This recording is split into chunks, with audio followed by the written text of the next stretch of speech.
Hello and welcome to another episode of the Uncommon Energy Podcast. On this week's episode, we're going to be talking about a bit of drama around the resale of World's competitor kits. It's been a while since we've had some good drama to talk about on the podcast. Too much, boring stuff like, the Pokemon trading card game. And speaking of which, we got some tournament results to look at from the Japan Championships.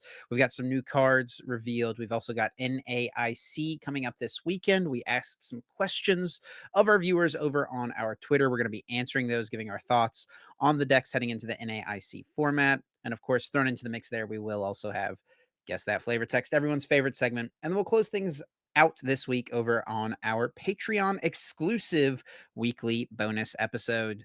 If you want to hear a little bit more from myself and Azul every single week, be sure to check out our Patreon, patreon.com/uncommon energy podcast. 30 minutes of bonus content from myself and Azul every single week.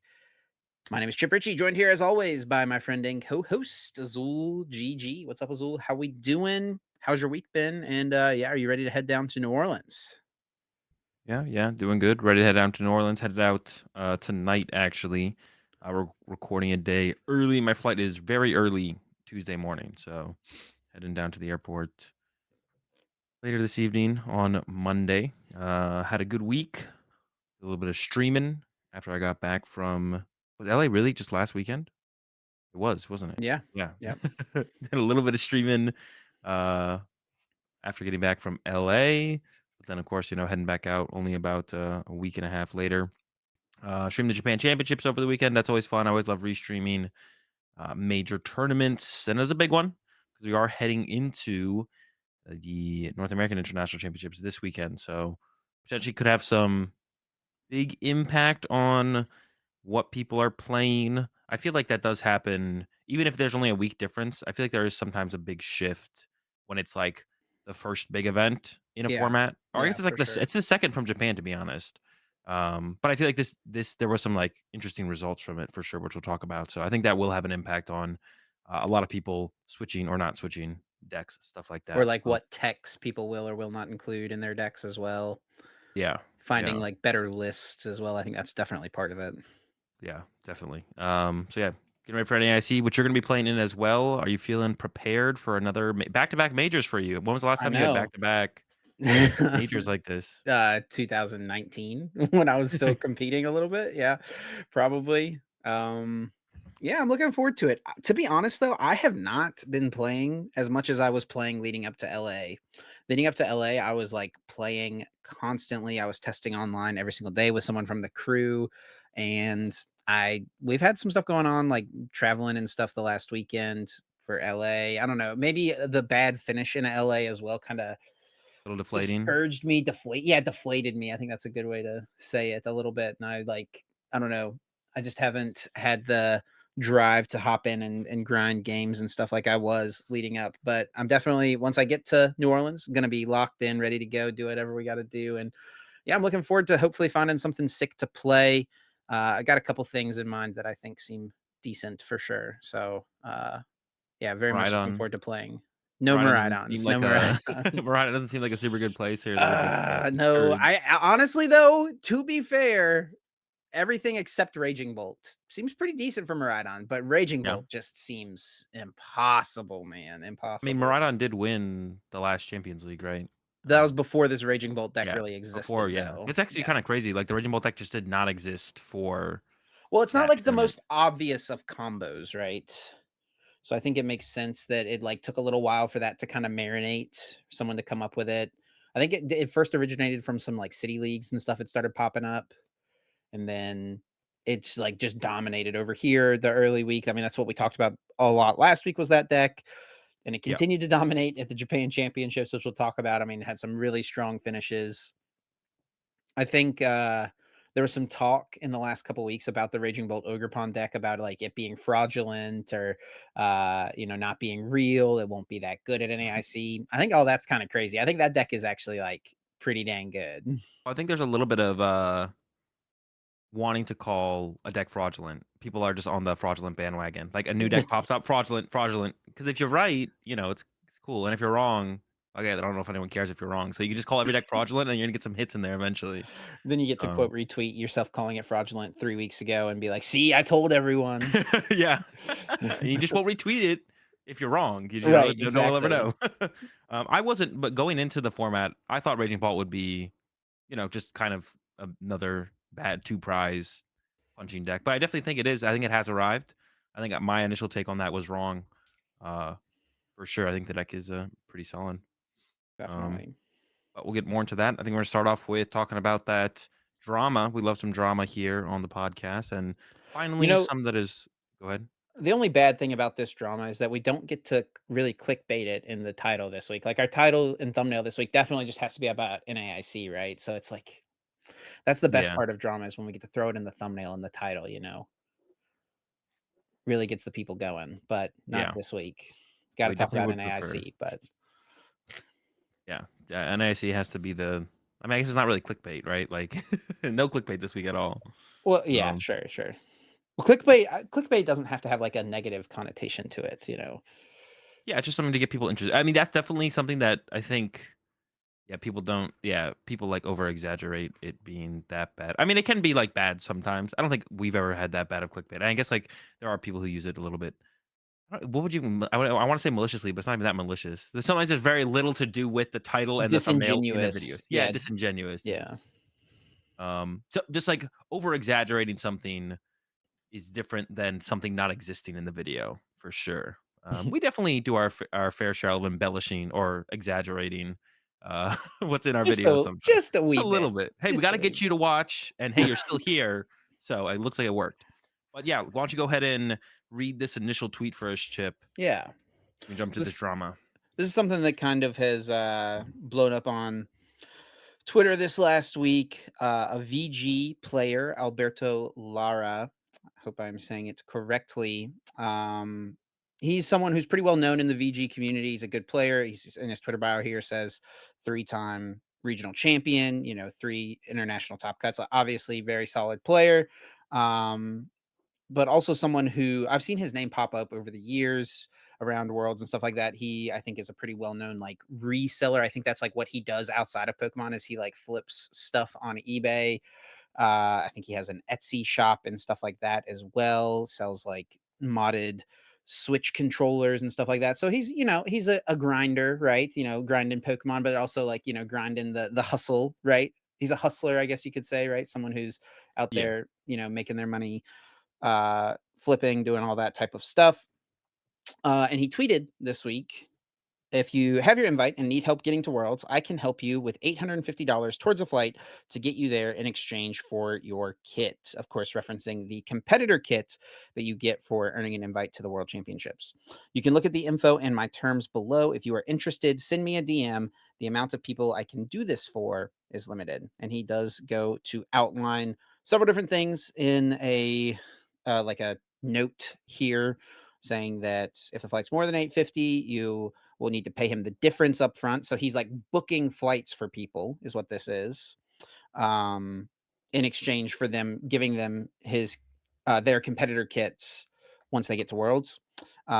He says you'll have to have your hotel situation figured out. Show me proof. Hotels are pricey, and I don't want to book a flight for you if you don't have that figured out. If I end up paying more for the kits in Hawaii, I will not pay the difference with this option specifically. If you can get yourself to Worlds, I will pay you the difference though. This 850 option is meant for the people whose only option to get to Worlds is help beforehand. If your flight is under 850, I will book your flight and I will pay you the difference at Worlds. So if your flight is 600, I'll book your flight and when you get your kit in Hawaii, I will give you the $250 difference. The kit includes everything in the backpack except you can keep the 2 spectator passes and your competitor pass.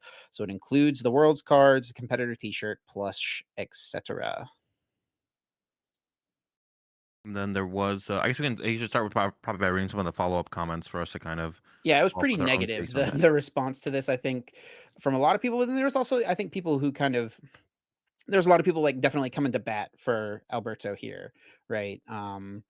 Yeah, I've definitely heard the name before and never heard any negative interactions with like selling. So I think Alberto, like you're gonna get your money from Alberto, right? It seems like for sure from everything I Yeah, know yeah, about as a him. I've reputable seen the name. person. I'm pretty sure literally last year I saw Alberto make a similar post. Maybe not about like paying for flights beforehand, but looking to uh buy Worlds kits.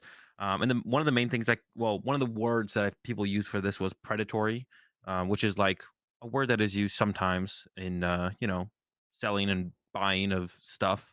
The one thing that definitely stands out to me whenever I see like a post like this come up in Pokemon, there's always people who the first thing they just bring up is how the product is worth more than what they're buying it for, which yes, it is because Alberto is trying to resell it and make money. This is not just Alberto buying something at cost value because he wants to keep 100 Worlds kits for himself and Yeah. never get rid of them. Yeah. So he is trying to make money, which is fine. That's the business of buying and selling. Um, and he isn't definitely like if you dig a little bit deeper and you ask around, I think you probably come up with that he is probably a fairly trustworthy source for buying and selling, someone you could sell stuff to. Like I said, I've seen him. I've never seen anything bad said about Alberto, but I've seen his name come up a couple times with buying stuff in the Pokemon community. Um, and then, oh man, I already just literally lost my train of thought. Oh, the big thing would be like, um, you know, it's dude, where did my train of thought just go there? I was saying something. It's I already was on a flown roll down to New here. I was Orleans. feeling good about my train of thought here. Sheesh, yeah, I literally just completely forgot what I was gonna say on the follow-up. But yeah, it is worth less than the kit, obviously. But he's not trying to make it out to be that he's gonna give you something that he's not. He's fairly clearly putting out what he's willing to offer in exchange for your Worlds kit. Now, I do think anyone who has a Worlds kit, I think before they go into this potential exchange with Alberto, it would be good for them to know exactly how much their Worlds kit is worth. Yeah. And I think it's like one gripe that people might have with it is that just like um, some people feel like Alberto's trying to take advantage of people, but I don't know. I don't really see it that way. I think Alberto, and also like in this exchange, like I'm, and having said that, um, obviously Alberto is trying to make money here. But I think also because Alberto is taking a greater risk than most people usually are in this kind of transaction situation, where Alberto is like paying for your flight ahead of time, it's possible you just never give him the World's kit. Like there's like a possibility of that, right? He is giving you the money before he actually gets the product, right? So that increases his risk, which means I think there should be a little bit more of a I guess advantage on his end, right? That's just business, right? If the higher risk you take, the more of a return you should gain, right? So to what point is the question, but that's really up to the buyer in general. And he's not trying to hide any details of the transaction or any of the terms. He's putting it out there pretty plainly. Like I said, I think it's good to know what you have, the value of the thing you have ahead of time, as for sure. And a lot of people don't. Like, what was it?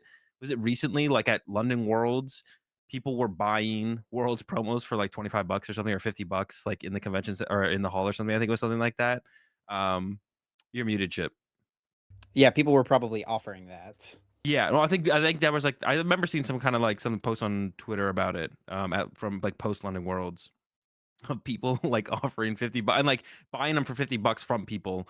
Um, but now I think there's like a general knowledge of how much Pokemon stuff is worth these days. So I don't think there's that many people who aren't aware of what they have. So, and I don't know, like I wouldn't sell my kid to Alberto specifically for $150, but like Alberto is like giving, like I said, there should be a little bit higher of a margin on Alberto's side because he is like offering a service that most people aren't going to offer when they're going to buy your Worlds kit, which is like giving you the money before you even are at Worlds, like Yeah. right now, way in advance to get your flight, to get your hotel, whatever. Um, so some people can go from not being able to go to Worlds, even if they have their invite, to now being able to go to Worlds because they can get the money up front, right? Maybe they might not be able to actually afford the trip unless they have the money up front, but they don't have the money up front, right? So yeah, I don't know if this is really the negative thing that people make it out to be. Well, I think a lot of the responses from this is probably from people like just not being aware of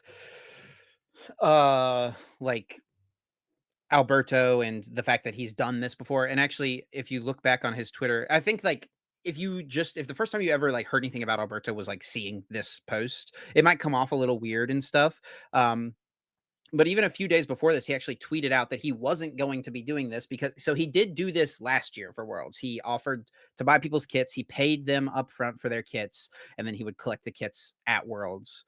in Japan when he got there for Worlds in 2023.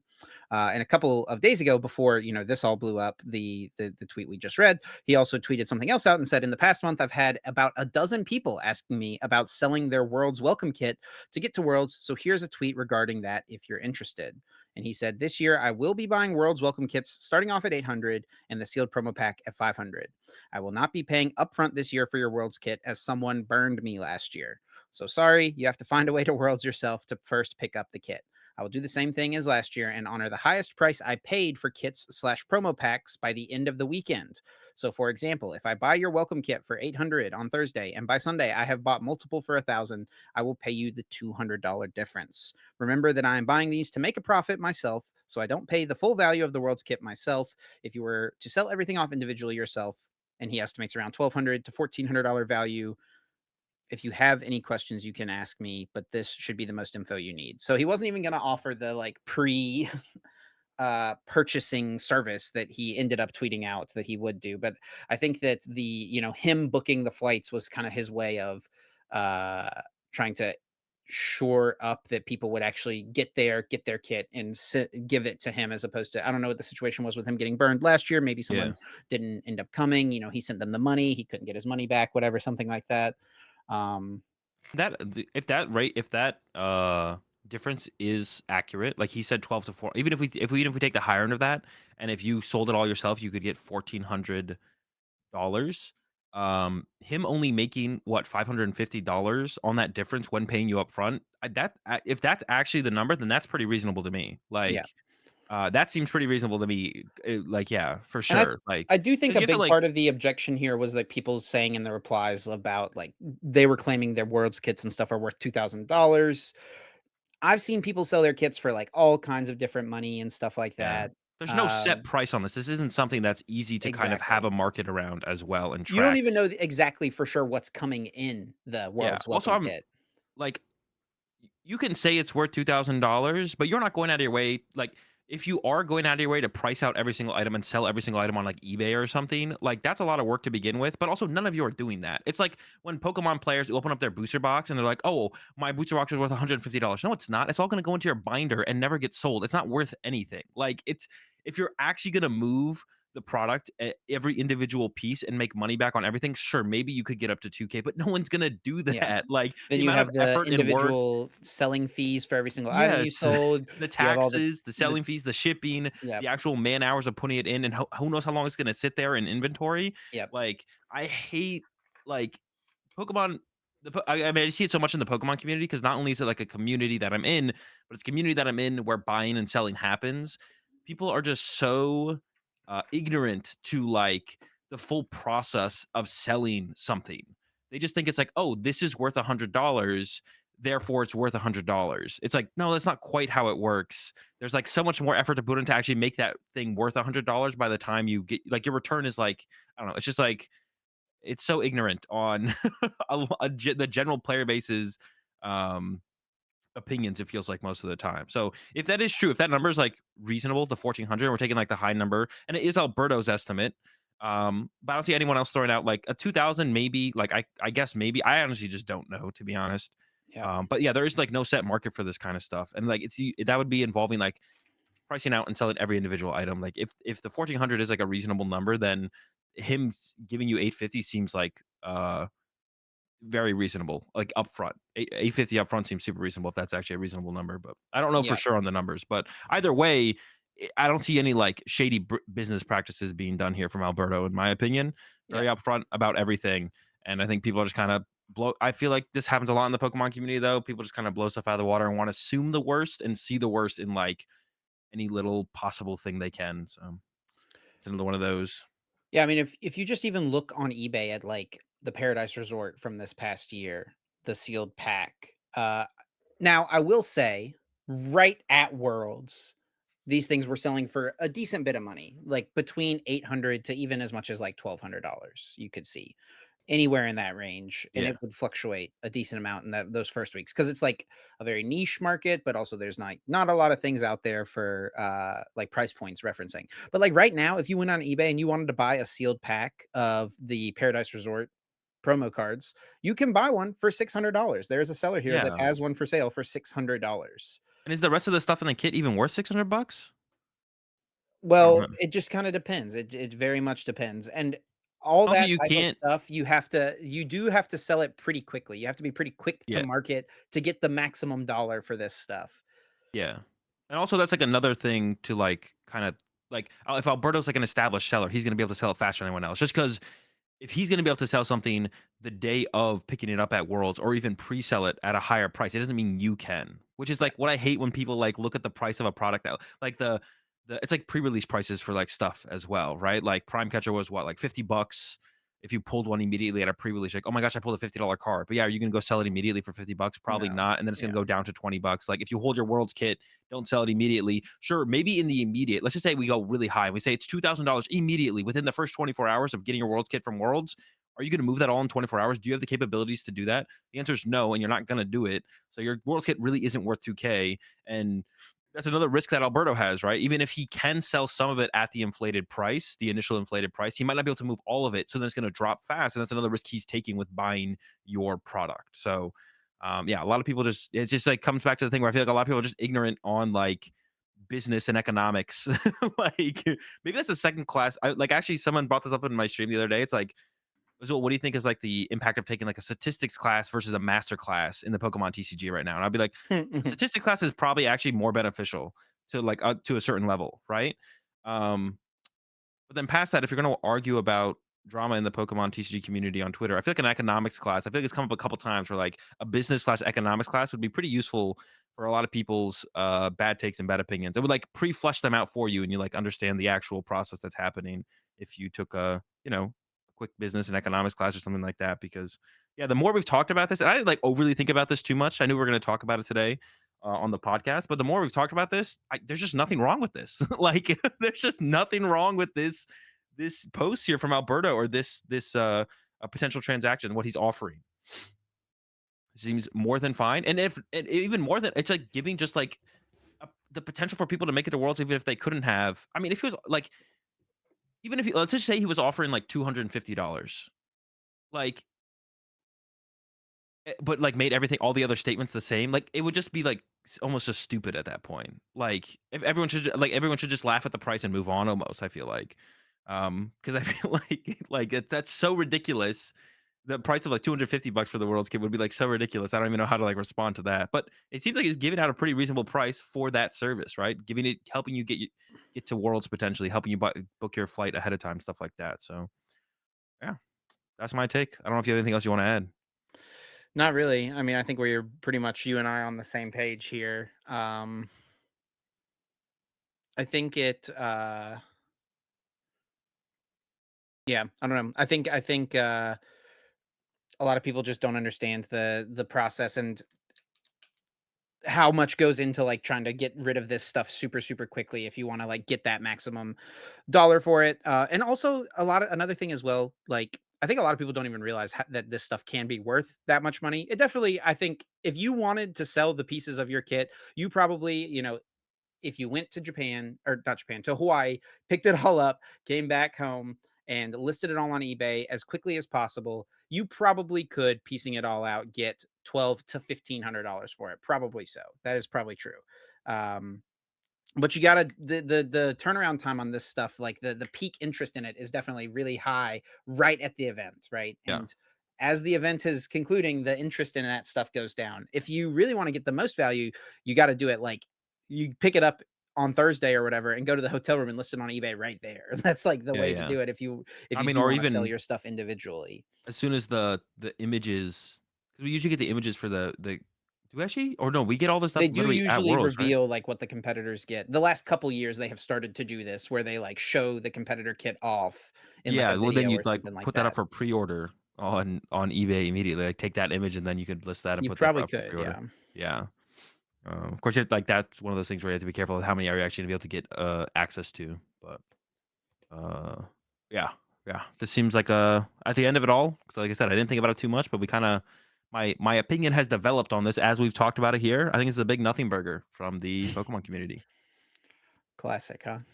Yeah.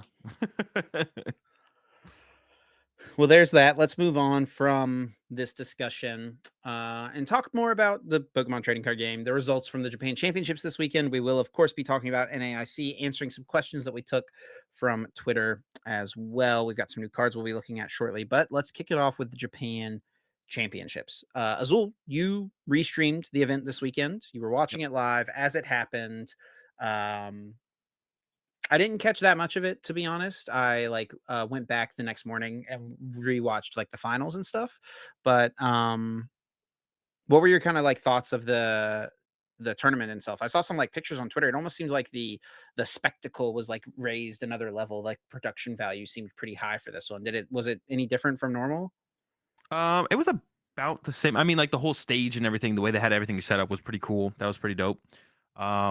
One thing I will, they need to get a higher quality camera. like it's like definitely a step below in like terms of camera quality for like the roaming camera, the caster camera, the stage camera. Like, be nice to see them get the upgrade because everything else is like super good, super high quality, right? Also, they gotta get a better animation for when they show the cards on screen. It looks like someone just dragging it around in OBS or something. like, and the biggest thing is they're not actually PNG files. The images Yeah, have they like don't the have the white corners. corners. I'm like, Yeah. oh, it kills me every time because I'm constantly deleting those white corners in Photoshop for my thumbnails and stuff. I'm like, bro, it's not that hard. You can do this. Wait, are you Uh, really?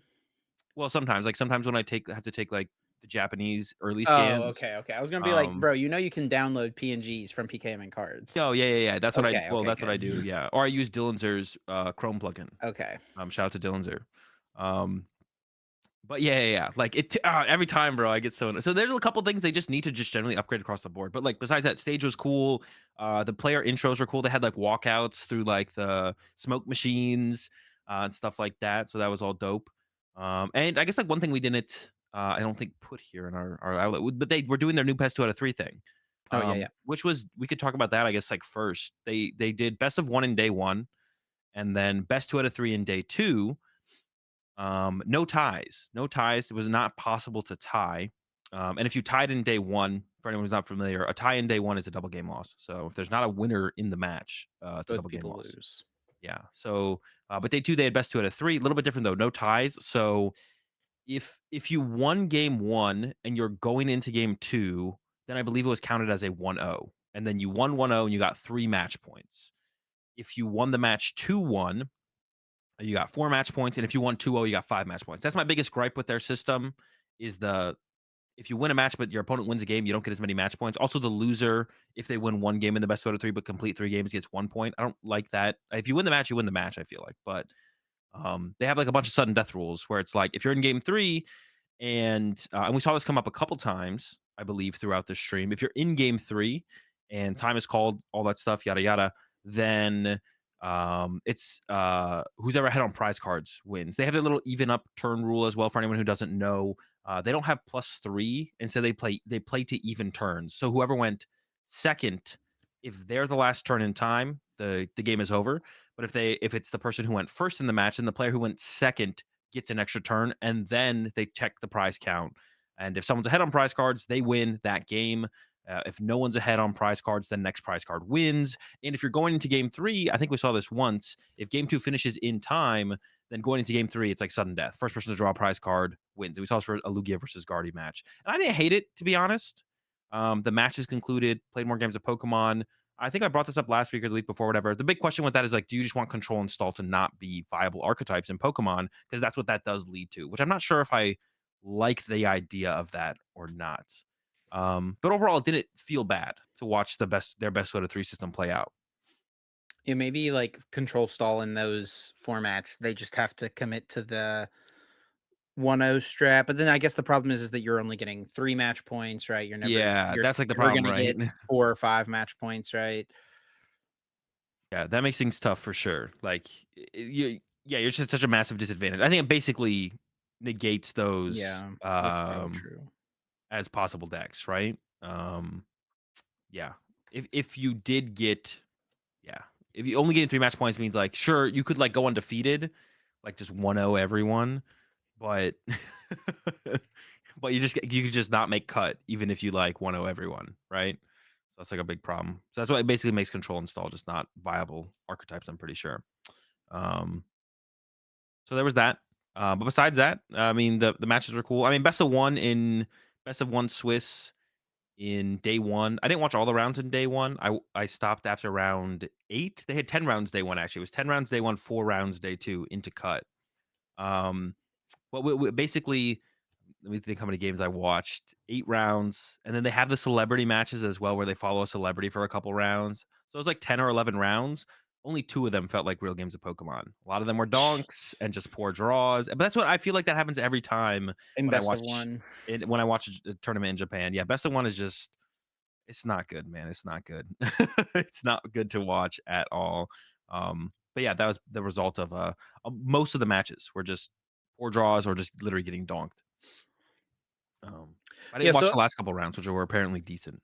I guess a question would be, do you think that the day 2 structure played heavily into what we see in the top 8? And speaking of the top 8, would just real quick mention the tournament was won by Lugia. There were 3 other Lugias in top 8, so 4 out of the top 8 decks were Lugia. 2 of them were Raging Bolt. One of them was Roaring Moon. This is a Roaring Moon deck, not like Ancient Box or anything, right? And the other Was it? one, the only slower Ooh. deck, quote unquote, is the Gardevoir that's here. There's no Lost Box, no other Gardevoir, just the one. Does no Dragapult, no Charizard. Like those decks can be a little bit slower too. Do you think that the format of the event played a factor here? Um, Because these are all decks, except for maybe the Gardevoir, that are ones that will basically always finish 3 games. I feel like that probably has to lean into it a little bit for sure. Well, maybe. I mean, but is that? But do we consider that a big factor in our tournaments, like our tournament results? Do we feel like the decks that can play 3 games, although playing, I guess finishing 3 games is less of a factor, right? Because if you Exactly. tie, you get a Exactly. point, and one owing someone is worth less points. I guess, like, yeah, I mean, like, just statistically, it has to, right? Yeah. Being able to play 3 full games of Pokemon definitely is, good for your deck. But also, I mean, Lugia and, Raging Bolt seem like they are that good right now, right? And we saw Guardy get in there as well, and the Roaring Moon. So yeah, we saw Guardy get in there as well as the Roaring Moon, so but I guess the Roaring Moon does kind of fit that criteria as well. The Roaring Moon is really interesting, to be honest, but yeah, I'm not sure how I feel about that. Yeah, that was an interesting one for sure. I didn't even realize it got in there because when I looked at this earlier, there was not all top 8 decks there, Yeah. available to look at. Well, let's start by looking at the Lugia lists. And first off, the one that did end up winning the event. And I don't think there's anything that crazy in this deck compared to what we've seen from Lugia lists. There are the jamming towers, which is, not too surprising, I think. We've seen those pop up. Good for a couple things. It's good against Gardevoir. It's really good against Raging Bolt. You actually probably need them to be able to beat Raging Bolt, I would say, with Lugia. Feels like pretty important. Um, Yeah, I so think your so. your Blood Moon can get in there and one hit KO one at the end of the game. We do see the Flutter Mane as a tech in here. I think the biggest surprise from this list is that there's no Carmine. Yeah, like a Carmine, which, yeah, I mean, that's definitely an interesting one for sure. And then has the Jamie Towers of there, of course, Raging Bolt, the Guardian matchup. But I guess everything else is pretty straightforward besides that. It's almost, yeah, it almost feels like it's almost just like a, I guess there's not too much different. There's not too much out. You got the hands, the The Ursaluna. 4-3 Chinchino, a lot of people have been going to Yeah. 3-3 Chinchino, so that's like one other thing to mention. Yeah, 3-3, or I've even seen people go down to 3-2. I was trying out a 2-2, I was trying the other 2-2 day as well. myself, but I was trying to, like, maximize consistency on every other front, like, For Great um, Ball. 4 Great Ball, 4 Lugia, stuff like that, just trying to go all in on consistency, and we saw, like, in the finals games, in the top, unfortunately, they only showed the top 4 in the finals, which ended up being the same match twice, so that was a little bit unfortunate. It was just Lugia against, Bolt, Lugia against Bolt, but that wasn't did the best in the tournament, so, um what was I gonna say with that? Yeah, the Lugia player, there was, like, one of the games where both players were just sitting there and, they just, like, read the wind, like, 3 times. Like, so, definitely saw some slow games for sure. Um, but yeah, what do the other Lugia lists look like? Now I'm kinda curious of what everyone else kind of went with, because the lack of Carmine is, like, the biggest thing too. Not even 1, right? I feel like you'd at least want 1 Carmine Yeah, I agree. Yeah, I for that kind of I potential. kind of thought that Lugia should go with like a 2-1 split, 2 Carmine, 1 research. That's kind of like what my thought process has been, going into this Yeah. format. I was Um, running 4 'cause no I one just, is like running 4, yeah, yeah, no but one's yeah. I think Iono is pretty important in this format for Lugia. Yeah, You yeah. wanna limit the Raging Bolts, you wanna, limit the Gardevoirs probably as well, the Mirror Match, I guess, doesn't matter as much because they have Gift Energy, but, um yeah, Ionoing like Raging Bolt does not like to get Ionoed very much, so I think Iono seems pretty important. But this other top 4 list, this one is actually really interesting.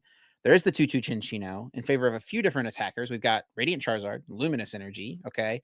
And there's also a Snorlax in here, but not the Snorlax you're used to seeing in Lugia. It's the block Snorlax and a Thornton.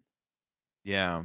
We also saw actually, we saw a Thornton we saw an insane game in the was it was this juniors match where it was like one of them got turned to hands boss, KO the Lugia, the lone Lugia V in play, and then the other kid responded with Thornton, get Lugia back, return KO with Ursaluna or Chinchino. I don't remember which one. Um, so it was a That's crazy, crazy. uh, a crazy combination there, which is really funny to see.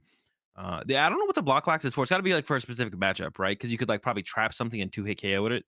Like maybe up against Charizard, you can bring up their Pidgeot, right? Trap it for 2 turns, just punch it twice and knock it out. Buy yourself some time, or punch it with block lax, and then go into Iron Hands, finish it off. I'm not exactly sure what the Snorlax is in there for, to be honest. But yeah, some the other attackers as well. The Radzard is one that I feel like heard a lot of people talk about, but I'm not sure if it's worth it because your legacy energy almost always finds its way onto your iron hands in the early game. Yeah. But I guess they have the luminous in here as well. They have the luminous as the backup for it. Yeah, I'm not sure about the Radzard. I mean, it seems decent. It hits hard. But it's one of those cards where it feels like Radzard is better with damage modifiers, like a Defiance Vest, like a Choice Belt, something like that. So I'm Yeah, not sure it's I worth agree. the inclusion. The Torton's interesting as well, for sure. Thornton's definitely interesting. And they had Other what, one Carmine, right? They did have the 1 Carmine, yeah, 1 Yeah, yeah. Carmine. They also had a Serena in here still, just 2 Boss playing the split, so you have the Yeah. options of the Serena. Serena does feel maybe a little bit weaker in this format. Giratina's kinda down in play, right? Charizard's down in play, they're not really having a Rotom on the bench to chase. I think 3 Boss is probably just the way to go. Serena is nice because it can be Yeah. flexible, but, like, there's just some matches where it's gonna never be able to be used as a gust, and if you only have the Yeah. 2 Boss to rely on, could be a little sketch. It's really there for, like, the pseudo draw power, like, it does a combination of both, but yeah, like, I feel like also with the Iron Hands in the deck, like, Boss is just such a better card Yeah. than the Serena now. And also, if you're trying to play to any sort of like Snorlax shenanigans, right? Yeah, You want more yeah, boss. definitely. This one is not super crazy. I mean, pretty consistent across the board. No Carmine once again as well. 2 Yeah, Messagoza, not messing around with the jamming towers. yeah, no The most towers. interesting thing here definitely is the inclusion of the Roseanne's backup. Yeah, also has that 4/3 rat line in there as well. It's got the 4/3 rat. Yeah, the Roseanne's backup, which lets you recover the legacy energy around Enhanced Hammer, which can be kinda cool. I guess you can, like, get, like it does recover a Pokemon. I guess, like, maybe being able to recover your Luminion after you research it away or Ultra Ball it away or it gets KO'd, that can be decent, right? Yeah. Um, I mean, if you're going to recover your legacy energy and you used it on your Iron Hands, you get back your Iron Hands and your legacy energy, right? yeah, definitely. So, I don't know. Seems okay. Yeah, it gives you, like, the second hands attack, which I guess in some matches maybe just wins you the game, right? I guess, like, back-to-back hands against, like, Gardevoir, that would be, like, Yeah. a pretty good right? You can do that against Gardevoir, and you can also do, like, if you're drawing with gifts, you're gonna have, like, a pretty good odds of being able to either just draw into it in the late game or just find the Luminion to get the Rose hands to then get the hands, make all those shenanigans kinda work, so yeah, it's interesting. It's interesting for sure. I saw a couple other lists playing it. I don't know if it was this list or someone else, but I saw someone else playing it at some point, throughout the tournament, the And Roseannes. then one more list here. Still no Carmine. Yeah, low on the Carmine. Yeah, no Mm, Carmines. But a lot of again, and it's stadiums. a very similar Pokemon lineup here. There's really Yeah. nothing like super crazy in this list. 2 Messagoza, 1 Best Jamming balls. Tower. Best balls over great balls. Oh, sure. Which I definitely am a big fan of the great balls. Finding Archeops is just like the thing that holds you back so often. And yeah, the Messagoza's there. I I mean, I you will say, I do think Nest Ball does have a bit more increased value in Lugia in slightly, this format yeah, than it did in the last format because you're wanting to attack with Blood Moon, Ursaluna, and Iron Hands, right? Which are definitely a little basic bit. Pokemon. So having the direct way to find those Pokemon can be nice. Also, like the value of Nest Ball probably goes up a little bit if you're trying to play the Wellspring Mask Ogre Pawn in your deck. Which no one was Um, running. No one no had the one was Wellspring. running. I do think that card is pretty good, but I can understand that it's probably the most cuttable attack option I was from the wrecking deck for people on sure. ladder with the Ogre Pawn, but people were just, like, not benching Manaphy against me Right. because no one, like, expected it. But it is curious now. We see all these lists from Japan, no one's playing it. So if you roll up with it at the event, is anyone gonna bench the Manaphy against you? And even if they do, like, it's really annoying to have to bench Manaphy against a deck like Lugia, which has so many other powerful options you already have to play around and play towards. Like, now all of a sudden having to bench Manaphy against it is really annoying. So even if your opponent knows you play the Ogre Pawn or they always play around it, like, it doesn't come at a cost, right?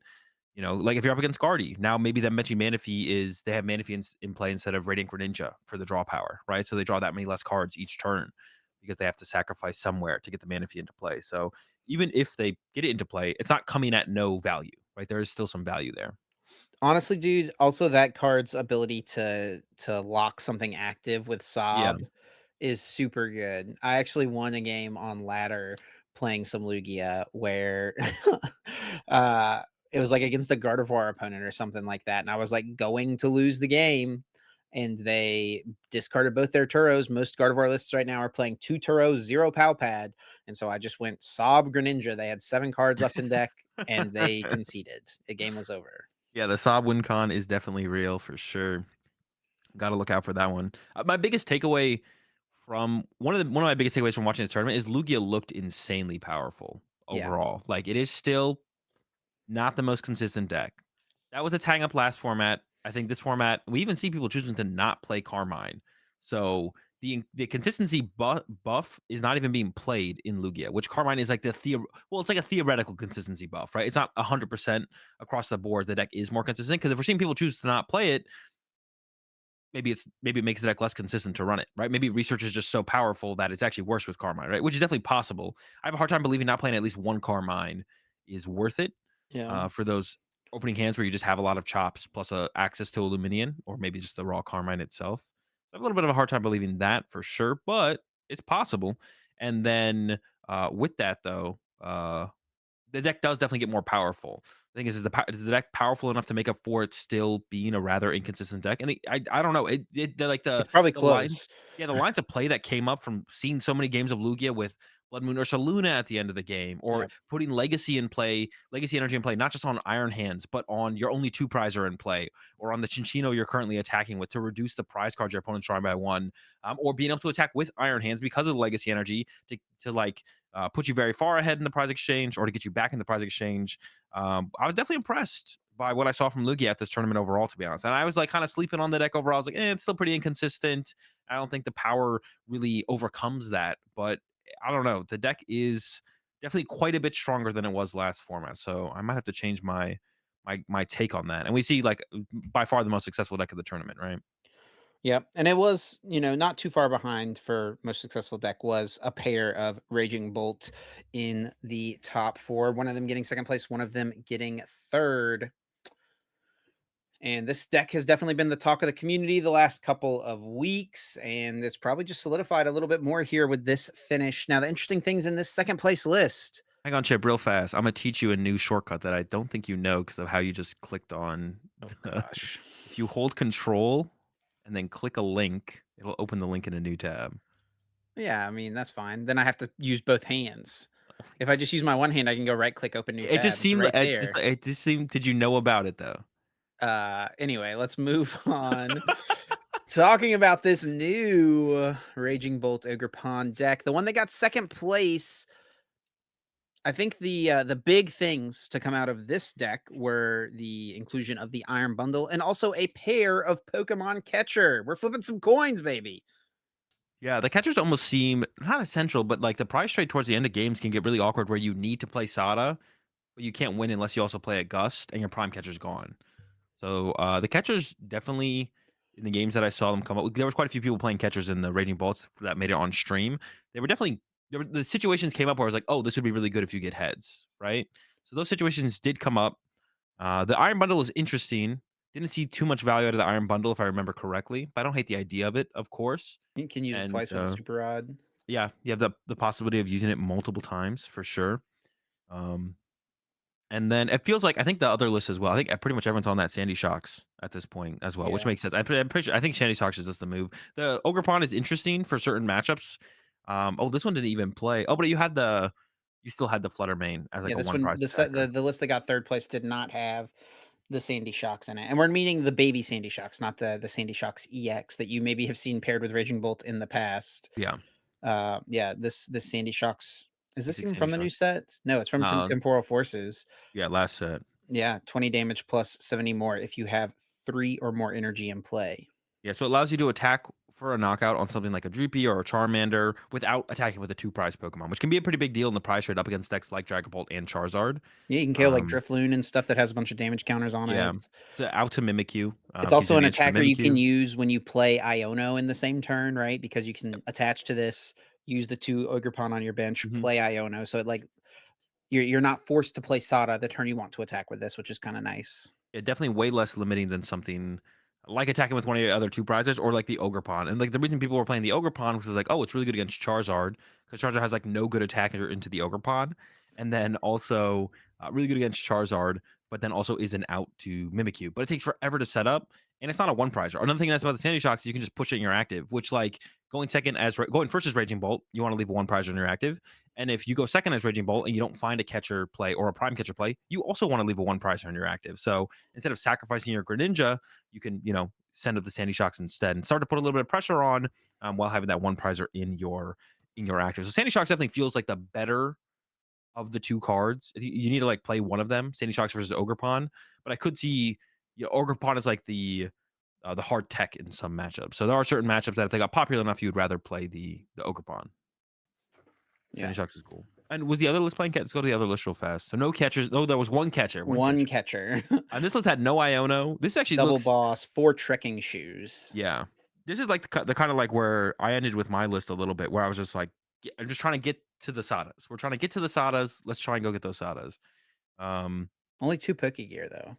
only 3 Vessel as well. I feel like Vessel is super Yeah.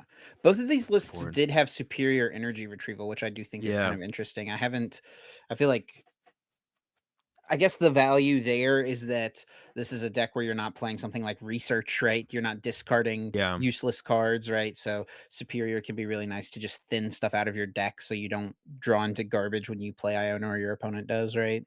Problem with Superior is when you get Ionoed, it's really bad, like to draw into at the end of the game, Yeah, or for it sure. can be. I mean, if you draw it with dead cards, obviously it's fine, but like it's like I need these other two cards to be bad if I get Ionoed to two here, right? So I'm not sure on that. Yeah, I'm not sure on if that's better than this just playing more energy retrievals. To be honest, I kind of like I feel like I value the energy retrievals a little bit more highly, but obviously like the upside of Superior is just higher, but how consistently can you pull that off? And there's already like Ultra Balls in the list as well to be able to do you have Ultra Balls and Vessels to be able to just discard dead cards as you go through your Yeah, deck, for right? sure. So you got some outs for that, but yeah, Raging Bolt. Like I gave it another shot this week, heading into the Japan Championships when I was streaming. I was like, all right, let's keep this like. There's a lot of hype behind this deck. It was literally the first deck I tried when Twilight Masquerade dropped, and I was like, I mean, my list was a little bit rough for sure, but I was like, this feels terrible. But you know, getting up all that hype over the LA regional weekend. So when I got back from LA, I was like, all right, I got to give it another shot. Let's try it out, and it does feel pretty good. Really aggressive deck. Can you can just like win games before your opponent even has a chance to play the game. And it has like you can build up into a pretty solid board state where you have like a good late game up against like Dragapults and Charizards, and they can't really ever stop you from continuously getting one hit KOs. You just build up so much energy and play so fast sometimes that it just snowballs super super quickly. I guess like one card that I'll mention that I've seen it pop up a little bit recently that I don't see in these lists that it does seem decent is the Sandy Shocks EX because Yeah. it's energy a form of energy acceleration that comes from the discard pile, unlike the Ogre Pong where the energy needs to come from the hand. You don't draw the card, but you also don't need an energy in your hand. So that's interesting. It's like a good mid game, late game play. You're not putting it in play early, but as you progress towards the late game, if you need that extra energy in play, also it can get Sada too, which is definitely something I've come up. Which is another reason I like the baby Sandy Shocks as well. Is like you just need ancient Pokemon in play sometimes. Like, and you can also when you're getting Iona spammed against a couple matchups, it can be hard to find ancient Pokemon. So more ancient Pokemon in the deck isn't like a bad thing for sure. Sandy Shocks EX is definitely something to worth testing, I feel like. Yeah, I think the problem is that you just want your bench space to be committed to, like, Yeah, Ogrepons yeah, and yeah. Greninja, right? You just wanna draw the cards more Yeah, it's like that often. late it's like a late game scenario where it's like you need the extra energy and it's like, you Be an might have okay double, triple attacker Quantum as Play. well, to be honest. Yeah, it's like the KO Raging Bolt, you push up your next Raging Bolt, you need 2 prize cards left, you bench the Sandy Shocks that turn, like, to close out the game. Sure. Turns your Nest Ball into, like, a guaranteed energy in play instead of get a Ogerpon, hope for a grass. Yeah, honestly, the Sandy Shocks, I think, is, like, kind of the big key to this deck, uh, The having more prize trade options, stuff. right? Yeah. Previous before people were playing Sandy Shocks, it's just this, like, 2 prize beat stick deck that has very little plays available, right?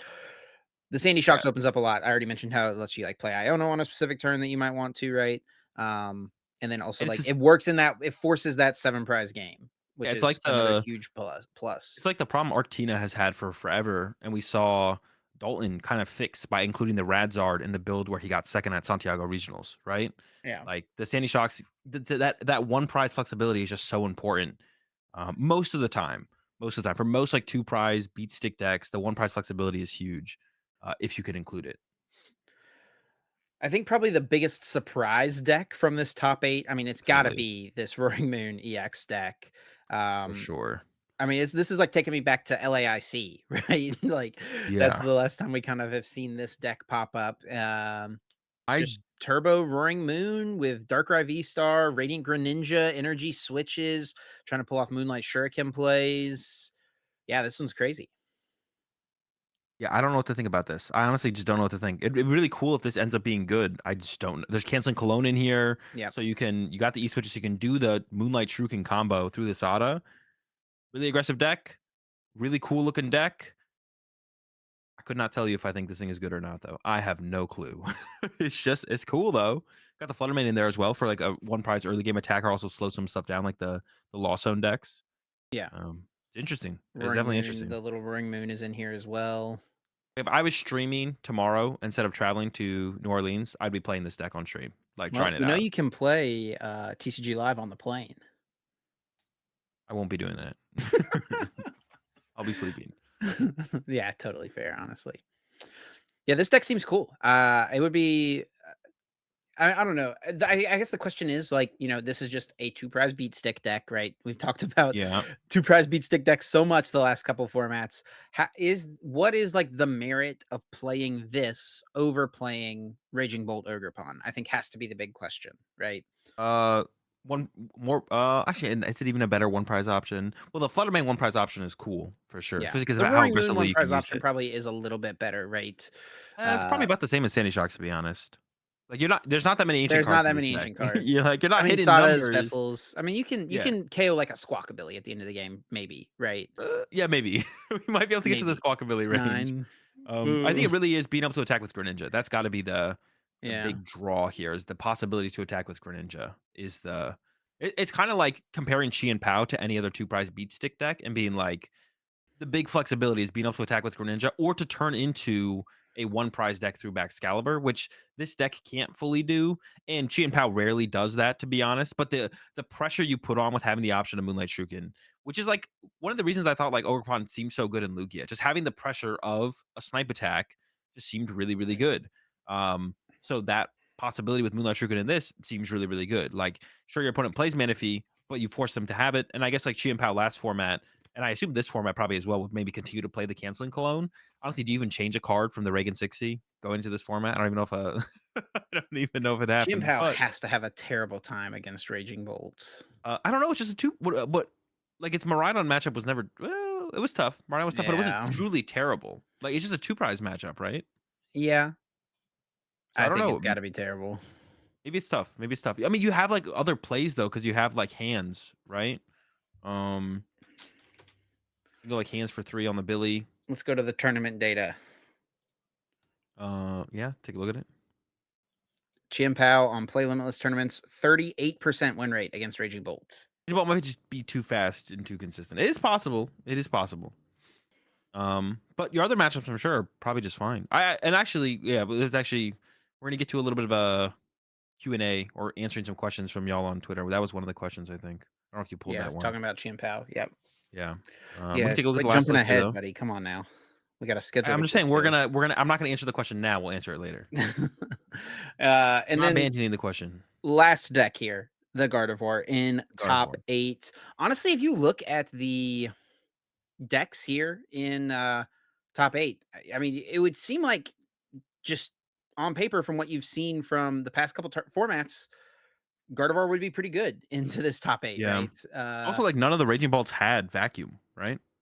I don't think either of them no, the 3rd place list did. The 2nd place list did not. Oh, did they? Yeah, Oh, you're right, there it is, and that's gonna be, like, a card that gives you, a better massive shot, swing. yeah, into the Gardevoir matchup for sure, and this is an interesting list. Um, the Tatsugiri is the biggest standout here to me, and the double Monkey Dory. So you can do some, like, I guess, more aggressive Monkey Dory plays by having the second Monkey Dory in there. It might just be in there because of how important the card is to have set up, and you don't wanna have to heavy ball for it always. And also, like, it's one of those things where it's like if your opponent does gust it, it's a little bit easier to put immediately back into play because it definitely is like a reasonable target to gust in situations against card four. But the big standout to me is definitely the Tatsugiri. Oh, there's no Greninja. I was like, okay. Oh, There's no Manaphy, interesting. no Greninja. All right, no Manaphy seems a little criminal. I don't know how I feel about that. I don't know how I feel about the no Fluttermane and Manaphy. Klefki as well, both of them. Flutterman and Klefki, that feels a little conflicting. I don't hate the no Greninja though, and the trade off being the Tatsugiri. Because I was gonna say, do you really have bench space for Tatsugiri in this deck? And I don't feel like There's you no do. rescue board. But well, yeah, but you should manually attach to it. You should manually attach to the Tatsugiri and retreat it each How time. are we ever attaching to our Monkey Dory? We can find time. We have time for this and that. You know, we'll get there eventually. I don't think that's that big of a concern. My biggest concern was, do we have bench space for it? But we don't have Greninja, so I think we do have bench space for it. I don't know if I like that trade off. I don't hate the Tatsugiri in here though. The no Manaphy is a little bit sus. But I mean, if Lugias aren't playing Ogre Pawn, I mean, you still have to deal. You have to deal if you go up against Roaring Moon, Lost though. box. Apparently, they can attack with Greninja. Lost Box is going to get you with the Greninja. But is there really that many decks? Maybe it's not as bad as I think it is to not run Manaphy. Maybe they. I mean, it might be one of those like perfect predictions though, or like really really good predictions into the Yeah, meta. It's just like, Chimpao's not super popular anymore, right? I will mirror match though. Manaphy is good in mirror match to stop them from using Screamtail. You That do is force them into true. like using Cresselia because like the mirror match still has to just be a KO Curlia War, right? Like it used to be. And you'd rather force them into the well, I guess you'd be fine with them using Screamtail because you could KO their Screamtail with your Monkey Dory. Well, I guess not if it's KOing a Curlia though. Force them into Cresselia. Honestly, the Guardvar mirror sounds miserable. You Yeah, just that went through honestly so sounds many pretty stages miserable. right there, buddy. Yeah, honestly, but there's not that many decks that are sniping right now. It's like Chien Pao and Lost Box, right? Because the mirror match it doesn't seem like it's necessary. Um, so yeah, maybe Manaphy just isn't essential. The more I'm thinking about it, unless more Roaring Moon gets really popular and they can all attack with Greninja. Yeah. Just like those 2 decks. And those 2 decks were definitely not like Chien Pao, definitely not a factor at this tournament from what I could tell. And Lost Box, one Lost Box did make its way onto stream. Or I think maybe 2 Lost Box did, but it was one of them was in day 1 in round 9 or 10 where I didn't watch. But then we saw Daichi on stream with Charizard actually in day 2. Oh, another thing interesting about their format for the tournament is you could change decks from day 1 to day 2. Right, Daichi played right. Gardevoir day 1 and then Charizard in day 2, I believe. Well, definitely played Charizard in day 2. I think it was Gardevoir in day 1 though. Um, uh, and I had like a follow up to that. Oh yeah, so like Lost Box was definitely there to some extent, which be a little bit scary to not have the Manaphy if you go up against Lost Box, but also it's kind of scary to go up against Lost Box without Jirachi, to be honest. Like I don't even think you can beat Lost Box if you don't have Jirachi either. So if you're losing without Manaphy and also losing without Jirachi, I don't know if you really want to put the Jirachi in there. So maybe you just take the loss, to be honest. Yeah, I think Gardevoir is the deck going into NAIC that is on. It's like no secret that like Gardevoir should quote unquote be a good play. I think, right? Yeah, Because you, definitely. in theory, can be fine against both of the big decks. But to be honest, I actually don't know how good your Raging Bolt matchup is as Gardevoir if they play Lost Vacuum. I think They that got the vacuum. It definitely and the that Sandy card might Shocks, just right? totally swing the matchup, to be honest. If they play Sandy Shocks as well, I guess, right? Yeah. Because like, I mean, I Yeah, was if thinking they about it in go. my mind.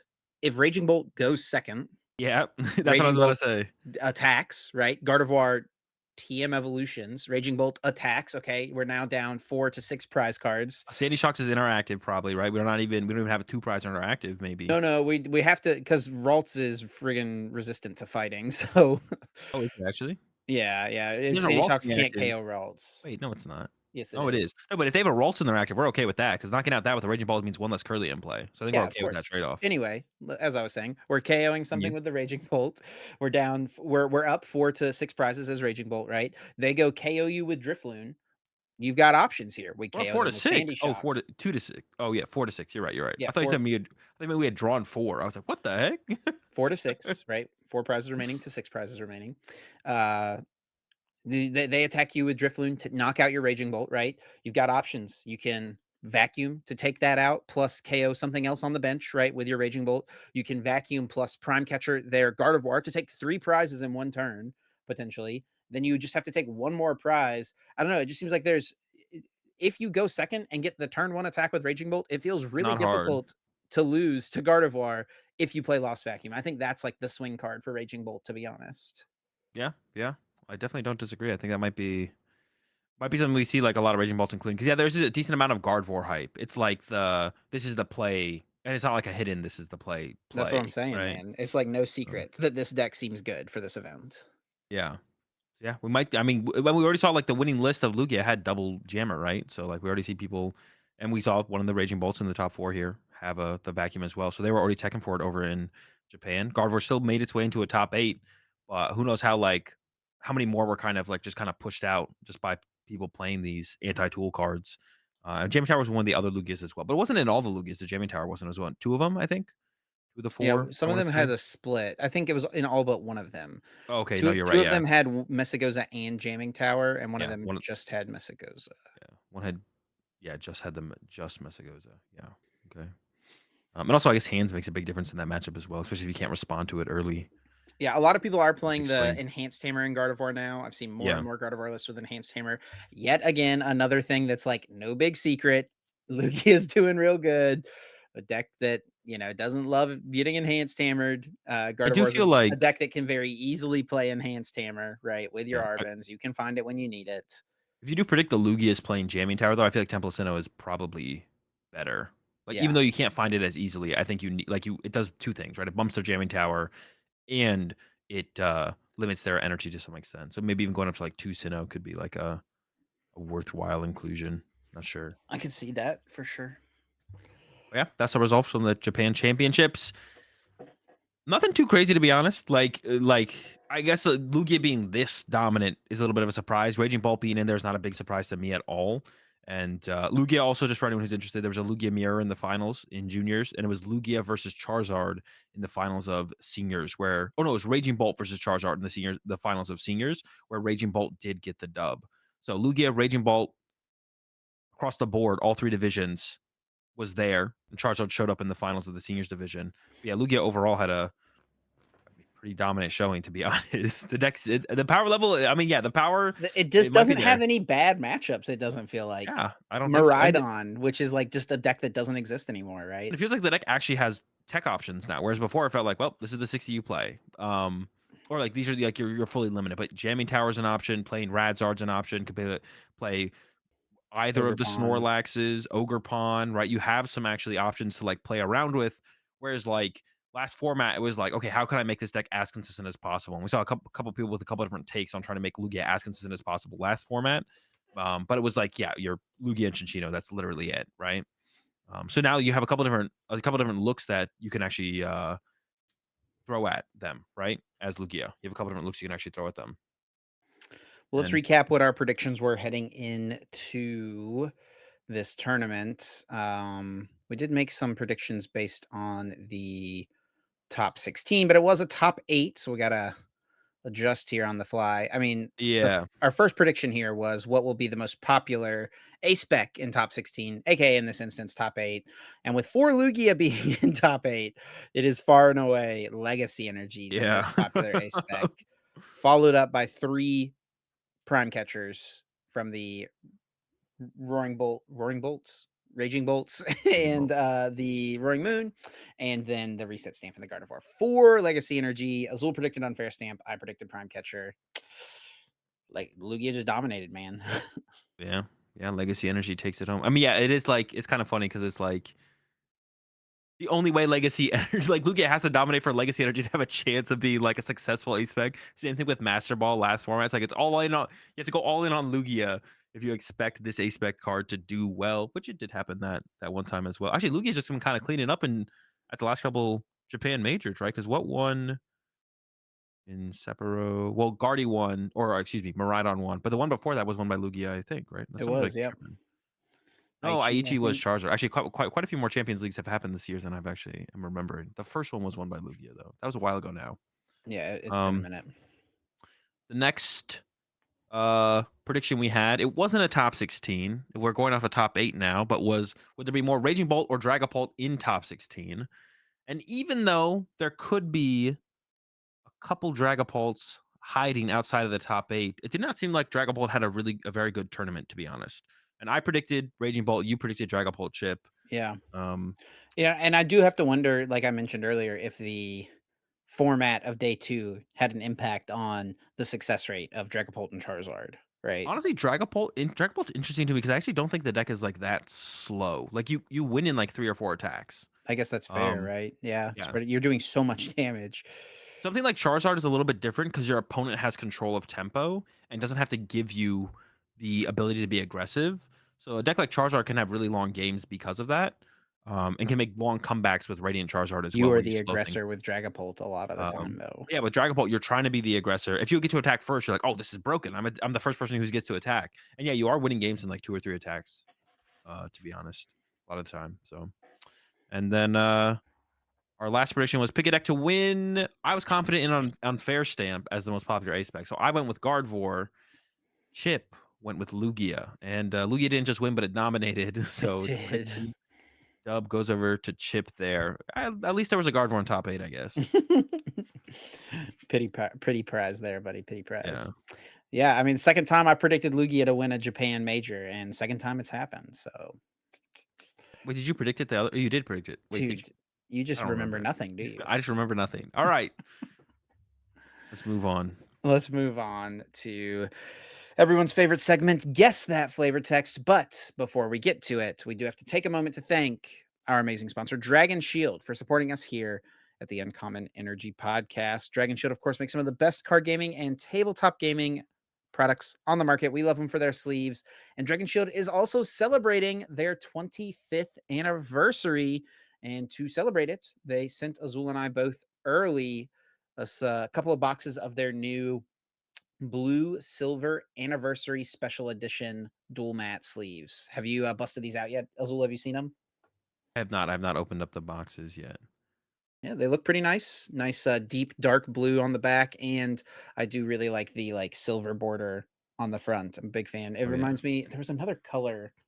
There's whatever color I used at LAIC. I don't remember what it was that had the silver front that I actually really liked. that is actually pretty cool. The silver is nice. Yeah, and it goes with the silver border of the new Yep. cards.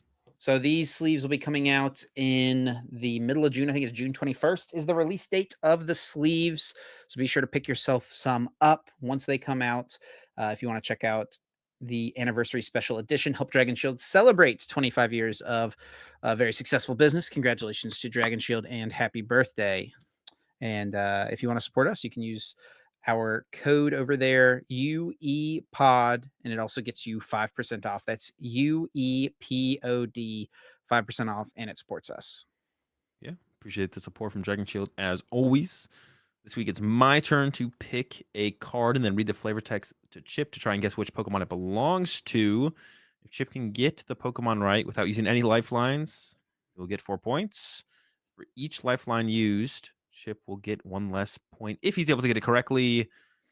Currently, we're at 20 to 24. We're a little bit it's been a little bit stagnant the last couple weeks. Not Not a anymore, lot of. baby. Well, let's see if Chip can. It's actually been a while since I've Increase the gotten lead. one correct. That is true. Yeah, it's actually more just you than me because yeah, 3 weeks ago I got one. All right, Chip, are you ready for this week's flavor text?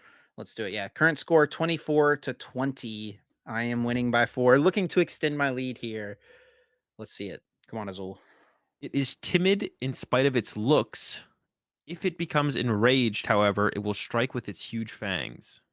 Ooh. Hmm. Okay. Huge fangs. Timid despite its looks. Um Huge fangs. I mean, I'm kind of thinking like Rattata or Raticate here, to be honest, or maybe a Alolan Rattata, a Alolan Raticate. Um, yeah, I mean, I could see a rat type Pokemon being more timid, even with, but it doesn't like Rattata doesn't look timid, right? It looks a little ferocious. Let me hear the flavor text again, and then I think I'll probably use a lifeline. It is timid in spite of its looks. If it becomes enraged, however, it will strike with its huge fangs. Huge fangs. I mean, huge relative to the size of their body, definitely, right? Huge is a relative term here. All right, let's go with what stage the card is. We'll start with that this week. It is a stage 1. Okay, Eradicate on the board potentially. What set is this card from, Azul? It is from the Kalos starter set. Bro, why are you picking these sets? This is like the second week. What didn't you also just pick something from this Kalos starter set? I A think it's been a couple Wigglytuff or weeks. something? I think I Dude. just did. Oh, maybe is it Diggersby, I guess? No, Diggersby doesn't have does Diggersby have fangs? I mean, rabbits have big teeth. Fangs, though. Fangs is the key word here, I feel like. Hyper Fang is like Raticate's basically signature move. I guess it being from the Kalos starter set uh means it's not a Alolan Raticate, right? So yeah, I'm just gonna lock in Raticate. I don't think that knowing an attack name is gonna help me too much here. Let's go with it. Raticate Azul, let's hear it. No, it is not Raticate. Probably would have And been I'll too obvious, honestly. I'll give you the final clue here. What do we call them? Are Griffin. you Lifeline. I'll give you the final lifeline here. And I'll give you the easier of the two attack, or the attack that I think would probably give you more information than not. Double Stomp. You have anything off of Double Stomp? Honestly, neither of them are going to give you, I don't think would give you a whole ton. So I'll give you both attack names. It's okay? Headbutt and Double Stomp. Kalos starter set. Dude, I can't believe you picked the Kalos starter set 2 weeks. Yeah, I mean, I don't know, man. Stage one Kalos starter set, like, I don't know. Give it to me. It's Grand Bull, of course. That makes sense. Yeah. That guy's got some big teeth. Yeah. The thing is, like, it's weird. Like, uh, if you look at a Grand Bull, if you look at Grand Bull, can fangs be pointed up? Like, look at the card artwork. True, Like, are honestly. those aren't fangs, are they? The purple like spikes on the sides of its mouth? Are No, they? but it's got fangs in its mouth. Those don't look huge. That's You gotta zoom in. You gotta zoom in to see them. fraudulent flavor text here, if you ask me. Or are they talking about the two purple things, the two purple spikes on the sides of its mouth? I think we have to ban the Kalos starter set moving forward. That's my vote. All right, well, we'll talk about it. Let's move on, though. We got some new cards to talk about. They did release some new cards at the Champions League, or not the Champions League, the Japan Championships. They at all their major tournaments, they always release or reveal new cards, and this was the same. And And there's some we have some big crazy ones. stuff here, buddy. Crazy Yeah, stuff. let's just jump right into it.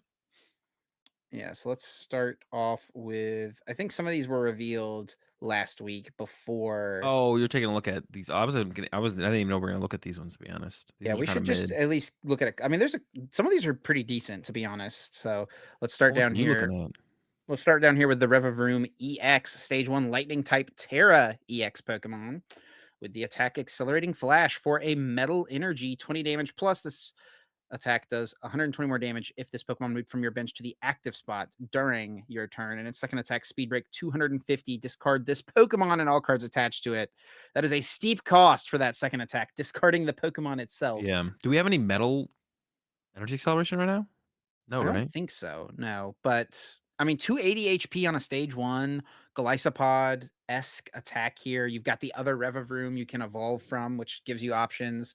That's one of the, I think, coolest things about some of like having EXs be the like what do you call like multi-prize mechanic as opposed to like Pokemon V stars and Pokemon Vs and stuff, right? Is like you Yeah. can have cool stage ones that evolve into like an attacker and a support Pokemon. That's like I think the biggest thing worth mentioning here. This card just seems kind of okay though. Yeah, the card does not seem great. I mean, to discard yourself is pretty good, right? They hit you. and you go, all right, hit back, discard myself, send up like a Mimikyu or something, right? But yeah, too much energy cost for sure. Energy efficient for that first attack though, with a Not enough damage, decent amount probably. of HP. Yeah, not enough damage for sure. Nighttime Academy Stadium card. Once during each player's turn, that player may put a card from their hand on top of their deck. Um, it seems this one's interesting. It's kind of like basically the best way I can think about this is just it's good protection against Iono. I guess you could do some weird combos. There's got to be something else you can combo this with, bro, right? Like Gutsy Pickaxe, baby. Gutsy Pickaxe. There's a more Pekko that discards the top card of your deck, so you could like play more Pekko plus the Stadium in Lugia to discard Archeops out of your hand, but that seems a little bit roundabout. You could play this in like aggressive decks and help yourself preemptively play around Iono, right? That's like a big one that comes to mind, but I don't even know what deck would want to play that over Pokestop. Most aggressive Yeah. decks just play Pokestop, so it doesn't seem great, but it is like it's always just cool to see these cards exist because they have interesting effects, right? If a card has an interesting effect, it's cool to have it be around, basically. This card seems kind of crazy to me, to be honest. Power Hourglass. At the end of your turn, if the Pokemon this card is attached to is in the active spot, you may attach one basic energy card from your discard pile to that Pokemon. Oh, that's how we get the energy on the Rever Room. That's how we get energy on so many things, dude. But we're putting a Pokemon in the We're active. going first. You can play 4 Hourglass to get 1 energy in play. Why are we playing four? You said you're going first. Yeah, buddy. We've got. 1 second, we have Arvin, I guess, What's but this guy do? we're going first. Oh, you're talking about the Farfetch? Yeah, but it goes to the Farfetch then. We have our Farfetch in the active then. It does attach itself to the Farfetch'd. I kind of thought Okay, this just put the tool in your hand. what about no, there's like so this card basically you'd have to play this with a Pokemon. I can't think of one off the top of my head that has 2 attacks. You send it up there. I guess like it would maybe work with Dragapult, right? Because Dragapult, you have that first attack that does 70 damage, and I then you'd mean, be able this to get seems another okay energy with for like it. all of like with the like Terapagos, right? The stellar Pokemon Maybe. We should go getting read that extra card though. energy. Yeah, we'll get there. We'll get I there. could see it maybe. It doesn't seem that good. It feels way too awkward uh to work. It feels too Quick awkward to work. quick shout outs to GLC real quick. Tapu Bulu, basic grass Pokemon that does 220 damage. Okay, A that's lot. crazy. Moving More on energy though. from the GLC talk. We got a Galvantula here. Compound Eyes is the ability. If your opponent's active Pokemon has any abilities, attacks this Pokemon uses deal 50 more damage to your opponent's active Pokemon. Its attack for grass and colorless, 50 plus. If this Pokemon has any lightning energy attached, this attack does 80 more damage. I feel like I Just remembered this being KOs. more interesting It's than not. this. It KOs Charizard. That's it. If you have a lightning energy on Yeah, never mind. This card's terrible. it. We have better ways to KO Charizard, I think, as well right now. Now getting to the interesting ones. Yeah, so these are the cards that were revealed during the Japan Championships. We started things off on a heater with Area Zero Underdepths. Players with a Terra Pokemon in play may have up to 8 benched Pokemon. If this card gets discarded or a player has no Terra Pokemon in play anymore, they discard benched Pokemon until they have 5. Skyfield is back. Possibly one of the Yep. most broken stadiums in the history of the game. This one a little bit more limiting, but still incredibly strong. Yeah, I think, and I had this realization. I don't think we realized, like, I didn't realize how many Pokemon are Terra Pokemon until you stop and think about it, right? There's a lot of Terra Pokemon. Dragapult, Charizard, Ogerpon. Wait, is Ogerpon a Terra? Yes, all It of is, them are right? Terra. Yeah. So there's like, yeah, so we're finally getting Terra support after we have so many Terra Pokemon. So it'll be interesting. This is, like, if we get a ton of Terra support, like we're already going to see it. Showed us a couple cards here. Then things are definitely going to be interesting. Like what possibilities become good all of a sudden because of that. Definitely gonna be an interesting shakeup with this, this will be the next major set release, right? Like, I think Japan's gonna be getting this in July 19th or something, but we're not gonna get it for a couple months until a couple months after that. This will be, like, That's after crazy. Worlds. Yeah, so we won't get this until afterwards, dude. Yeah. Yeah, they're gonna get it, like, July it's, like, July 19th, I think. But, yeah, we're not getting this until after Worlds. Dude, I don't know, man. It's well, I That's just so wanna know why. frustrating. It feels like You we're know so far away from a combined set release now. We were so that's what close like 6 yeah. months ago. Yeah, I don't know what the where yeah, we're, like, basically on track or, like, good enough. It was basically good enough with Paradox Rift and Obsidian Flames, that felt good enough, you know? But yeah, I don't know what's going on, man. It feels pretty bad though to be this far behind Japan consistently. especially with this much information. It's almost like the new information age has made things worse. Because back in the day, we wouldn't fully know what the Japanese players are doing or all the cards as quickly, but now we just know everything instantly, right? As soon as Japan knows about it, we know about it. As soon as they play with it, we see that they played with it. But then we're also just like 2 months behind. So it feels pretty bad, to be honest. I feel great. And we've got a new Pokemon here, Terapagos EX. Azul definitely had never seen this thing before until this card came No. out. Union Beat as the attack here. For 2 colorless energy, it does 30 damage for each of your own benched Pokemon. But if it is your first turn, going second, you cannot attack. So I really Can't like use that that. attack. Can't use that Yeah, attack. you can't use that attack. You can't use the Union Beat. I really like that limiting factor, to be honest. That way you don't just have, and I feel like it's probably one of the reasons is probably because of, like, mirror match, right? Imagine just, like, playing the mirror match, you open a 2 pressure, they go second, turn 1 I DTE, mean, it knockout. would be insanely easy to just do max damage with this thing every game, I feel like. Yeah. What do you, oh, just in general? Yeah. Yeah.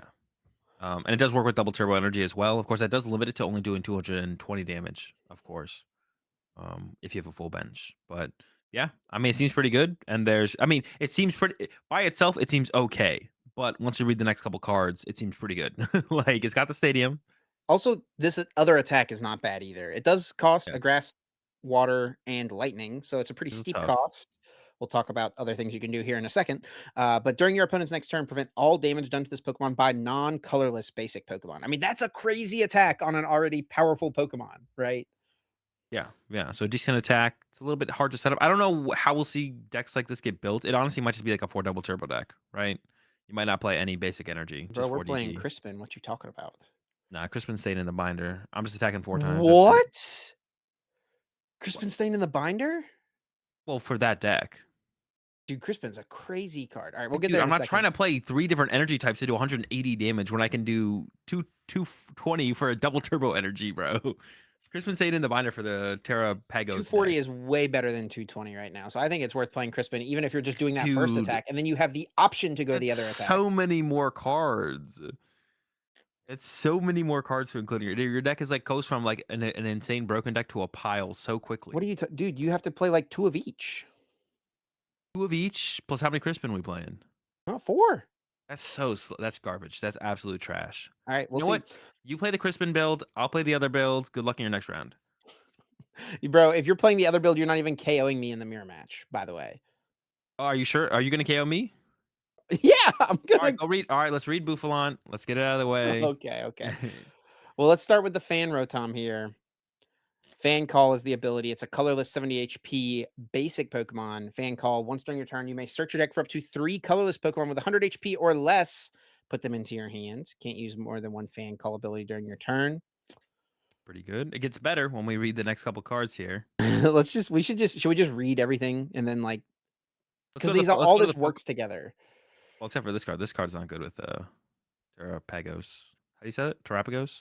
Terapagos. Terrapagos. Glistening Crystal. The attacks of the Terrestrial Pokemon this card is attached to cost 1 energy less of any type. Yeah, so I don't think with Terrapagos specifically this is that good. I think Terrapagos is a little bit more of an aggressive deck, probably want Prime Catcher. But this with Dragapult Yeah. seems pretty good. Like, attach return plus Arvin, you're attacking. It's your whatever tool card, whatever the name of the tool card is. That seems really good with Dragapult for sure. We've got Crispin. Search your deck for up to 2 basic energy cards of different types. Reveal them. Put one in your hand and attach the remaining energy to your Pokemon in play. Then shuffle your deck. We talked last week about the Janine card that accelerates Yeah. darkness energy from the deck and how that's like an insane effect to accelerate Yeah. energies directly from your deck. And Crispin does that as well. And it also attaches an energy or gets you an energy in hand. Yeah. This seems insane with Dragapult. Yeah, seems really good. Once again, another card that seems really, really good with Dragapult for sure. And I think, yeah, a lot of these cards are gonna be interesting because it feels like they just combo really, really well with just Terra Pokemon in general, not just Terrapagos.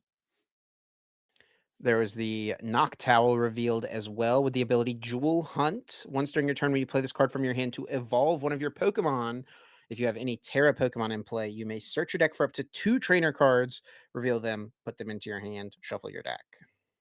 Yeah. So that also seems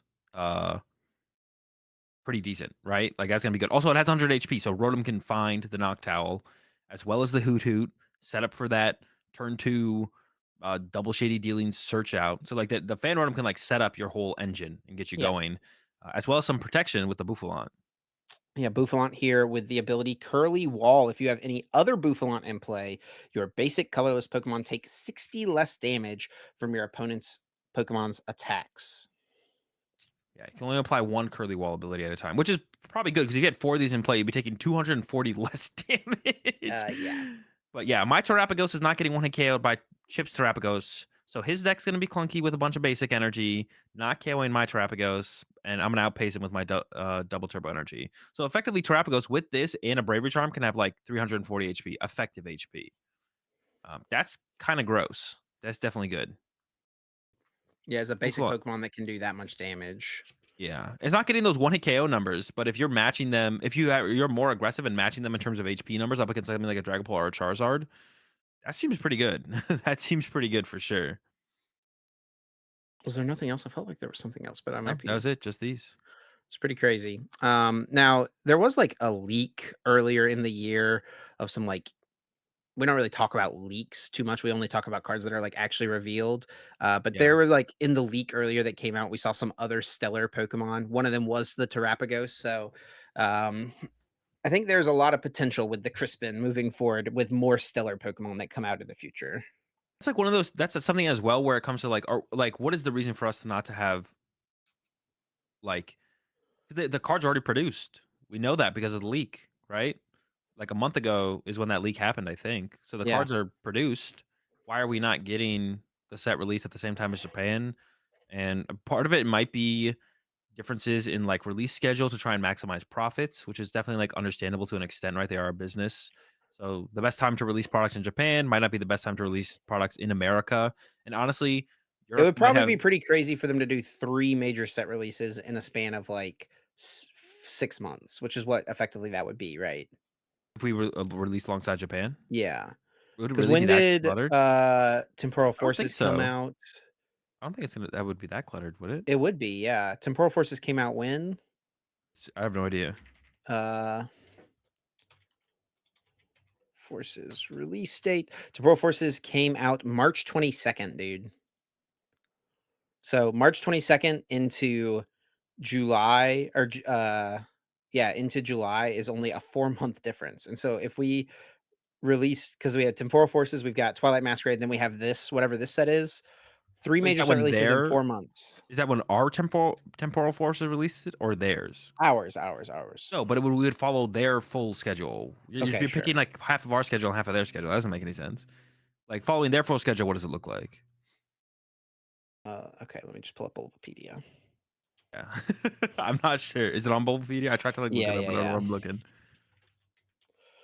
Pokemon TCG sets, they have a list of Pokemon trading card game expansions, and if we scroll down, we can see the Japanese equivalents of all these sets. So, Twilight, Temporal Forces. Oh, I thought.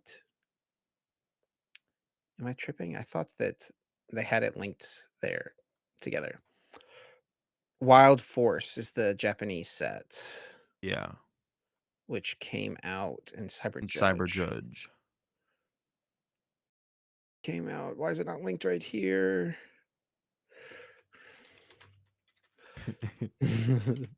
The I'm live getting editor. there, dude. Why is it not? Why is this not just Oh, it clickable? released in Japan on January 26th, right there. Okay. Okay. Yep. There we go. So that's 3 major set releases in 7 months in Japan from if they're getting this in July, like you said. But that's not that bad then, right? 7 months, and then like another 2 months, 9 months. I mean, I think the 3-3-3 is like the ideal structure, but we just Yeah, I haven't think so. even been close to sticking to that for a long time now at this point with all the like mini sets and stuff we've been getting. The mini sets and stuff are still fine. You can put those like wherever, I guess. I don't know, but like it would just be nice if we were just like synced up with Japan for the major set releases. I don't know if they have a good reason for it, but I would like to know the reason, right? Because as far as I can tell right now, it just feels really bad for the player base to and it just takes so much enjoyment out of the game. Um, I guess like the collectors don't care at all, as far as I know. So if that's the side they're somehow profiting, like I don't I mean, I know think really the what it is. collectors do care if it's that close. Do they? They want to, like, Yeah, yeah, they want it typical spaced out a little bit because they don't wanna, like some people, like, are trying to collect these maybe. master sets or they're going for, like, specific chase cards and stuff like that, and it's, like, a lot to have to, if you're someone who likes to collect like that, like, it's a lot to have to go after, You have to get it all at once, though, multiple you can just sets. wait, I mean, yeah, but that's, like people wanna collect everything, man, you gotta catch them all, it's the motto of the dang franchise, right? I guess. I don't know, it just felt really good last year, like, I bring it up all the time, Obsidian Flames and Paradox Rift, it was, like, 2 weeks and 1 week apart for both those sets from, uh from the Japanese release to the English release, and it felt Mhm, really good. We were, like, up to, like, the game like, we were, like, basically playing the game fresh as they were playing the game fresh, but now with the current things the way things are, Japan just gets so they just play some we, miss out on playing Pokemon, basically, because the Pokemon game is a constantly, like, evolving thing, set to set, and, like, the meta evolves, so we just there's, like, Pokemon we just never get to play because Japan already develops the meta with what they've done by the time we get the cards. So we miss out on all that Pokemon that they got to play. So it just feels pretty bad, like, when you don't get to play the full game. We're still buying into the same game, but we don't get to play the full game, basically. And it's like, well, you could go back and play those decks, but the decks are bad at this point or whatever it might be. So, I don't right. know, it just feels kinda bad. And, I mean, yeah, it just felt really good when Paradox Rift and Obsidian Flames released really, really close to when they released in Japan. So it'd just be cool to get to the point where we're maybe not exactly the same weekend, but close to it. Right. I don't know. But once again, it's gonna be I don't when are we even gonna get this? I don't even know. September? After Worlds sometime, It'll right? definitely be after Worlds, so it's at least a month, or it's probably at least 2 months, but it could be like could it be longer? That's a lot. Hopefully, it's not. September sometime, right? I think September makes sense. Well, that's all the new cards. We do have NAIC coming up this weekend, and we tweeted out over on the Uncommon Energy account asking for some questions, some topics, some things that people would want to hear us answer, things they were wondering about the new format. And so, thanks to everyone who left this question. 48 replies to this post. So, we're not going to get to every single one, but yeah, we do want to do this like maybe a little bit more in the future. We used to do this a good bit when we first started the podcast. I think like Yeah. most of our episodes that first year, whenever there was a major tournament, we did a Q&A over on Twitter, and we'll probably do this for like some of the first big tournaments of a format and stuff like that. But yeah, we appreciate everyone giving us some questions, and let's just kick things off. First one here comes from Zapdos TCG, who asks, "Why did Qian Pao drop off so much if Dragapult EX hasn't been that popular?" I think it's maybe one of the things that initially scared Chien Pao out of the format, maybe, but my understanding of that matchup is actually it's not that bad for Chien Pao. It's like 50-50. So that's not even like a reason to not play Chien Pao, right? Yeah. Um one of the things is we haven't had a major tournament outside of Japan, and we're working off a lot of Japan's results. And this is something that I talked about on my stream a little bit when this kind of topic came up. One of the things is Chien Pao just better in best 2 out of 3? I think it actually probably is. Japan usually doesn't play best 2 out of 3. So Japan doesn't play a lot of Chien Pao. Chien Pao in general has not had very much, if like any success in Japan, besides like city leagues. But their major Yeah. tournaments, Chien Pao like almost never pops up, if at all. I don't even know. Is there even ever been one in the top 16 of any Champions League this season? Yeah, I'm clicking through right now. So I think Uh, Japan doesn't play Chien Pao. Part of that might be because of best of one. Um, and as far as I can tell, Chien Pao's like a fine deck right now. I don't think anything's wrong with it. I just think well, they don't play it in Japan, and that's been kind of like what I was talking about before. We kind of work off of where Japan is. So if Japan thinks Chien Pao's bad or isn't playing it for whatever reason, then we might not play it, right? like I said Um, earlier, I think the initially, Raging Bolt matchup is probably one of the bigger reasons. but That matchup that has wasn't to be around. terrible for Chien Pao, dude. But that wasn't around like for the first part of the format. But still, we That did is see Chien Pao true. doing That is well. And true. also, even if you look at the But if we're previous looking at Champions Leagues. NAIC, we're talking about Yeah, looking at NAIC now. NAIC, I mean, I still don't think it's but that matchup itself, Also, I uh, don't know if the Lugia matchup is that good really was good anymore. last format. I It don't know was if it would change that very much. good, but now that's actually what one of the replies here is. They linked the video from Kieran. So, I mean, if you're interested, Kieran is one of the like, he's on the board of, Chien Pao CEOs, right? So, Yeah. he's definitely this is probably a good video to go watch if you want more info on Chien Pao in this current format. But the short answer, according to Richard here on Twitter, says that the Lugia and Bolt matchups have also gotten pretty worrisome due to legacy/hands and the ease of Bolt streaming KOs. That makes sense, I guess. Um, Made more sense when Kieran said it though than when I said it. well, I guess if both those matchups are bad, that would make sense why it is Right, bad. right. But I'm not convinced the Lugia matchup is bad. I'm not even convinced the Bolt matchup is bad. But if both those are bad, then I guess that kind of answers it. But I guess I'm not convinced that those are both terrible matchups. If they are, I guess that would be the reason. That would be the reason not to play it. Um, one of them by itself, I feel like is not enough reason that it couldn't do well. But if they are both terrible matchups, then rough matchups. Next question here comes from Joe Myerscough says, does block hold up in this format or is it overshadowed by control? And does Luxray EX fit into either? Luxury X never fits into into block lags. That would be a tough fit. Um, in control by itself, like it would be a different form of control. It'd It's be its like own luxury deck, control. yeah. Yeah, I think it'd be like its own deck. And honestly, I put a little time into it. It seemed cool, but it seems like a lot. Control seems decent.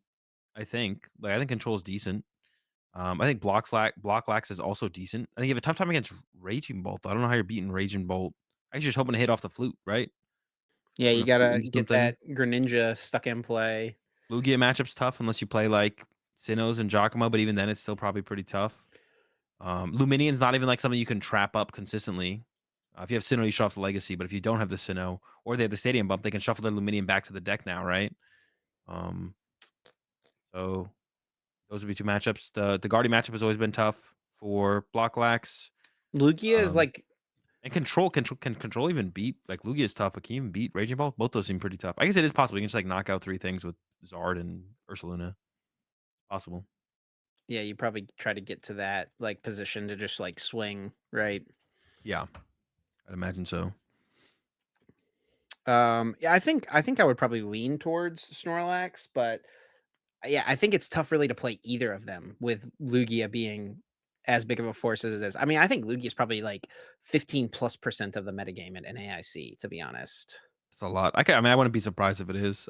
I felt like Raging Ball was kind of the front runner, but it might be Lugia. You might be I think right it is at this Lugia point. now. Yeah. Yeah, that makes it tough to want to play block like. So you can play the Sinnohs and the Giacomo and all that stuff, but it's just like then the deck gets inconsistent and you start dropping percentages to like your good matchups, and that kind of sucks. So yeah, I'm not a huge. I'm not. They're both. I think they're both fine. Like, they're both like fine decks, and I think as the meta develops a little bit more, they'll get Yeah. better Yeah. because I That's think definitely a big thing is like those yeah, decks like are better in more defined metas.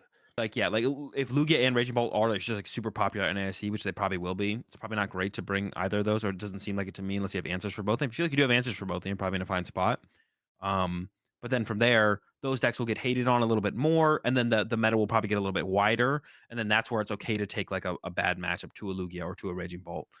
Probably want to be able to beat like one of them or feel comfortable against one of them. But yeah, for NAIC specifically, it feels tough. But I think as the meta develops past that, it'll get. But I guess there's no tournaments to online tournaments afterwards. But yeah, Online that kind of events. sucks. Yeah. There's no majors after that, right? We get one. So This is a one tournament format. it is, yeah. Besides the Champions League, right? Like for everywhere else outside of Japan, it is like a one tournament format. But yeah, I guess like there's still like development to the meta after, even though there's no majors coming up, there'll be still a development to meta, playing for like online tournaments and stuff like that. But the decks will get better. But it is weird. Online tournaments are just weird, and like they just don't change the meta as much as so things will just be weird for just only having online tournaments for so long after NAIC, to be honest. So yeah, it doesn't feel great for NAIC, and then past that, it doesn't matter. It's kind of now my conclusion that I'm coming to. So yeah.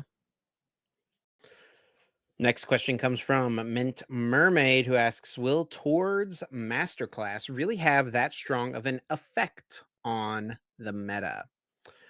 So for those who Um, don't know, Tord, and I guess just other people in general, like these master classes on MetaFi have become a huge part of the community in the last couple of months. And Tord, every time he's like been hosting one, it's like been selling out every single seat. He's been making multiple classes for it or whatever, selling out every single seat. So a lot of people are getting these lists, and he usually has done one after a tournament, which is what he did for EUIC. He did a masterclass on his Charizard deck.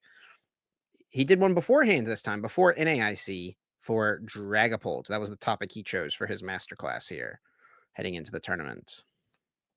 yeah, and I don't know if that's like um exactly what Tord is going to play, but did put out a masterclass on Dragapult, and I mean, it'll have like I don't when people ask these questions, I don't know what people are thinking. More people will play Dragon Ball because Tord put out the master class, right? Some people will play the exact 60 that Tord kind of probably talked through with them in the master class.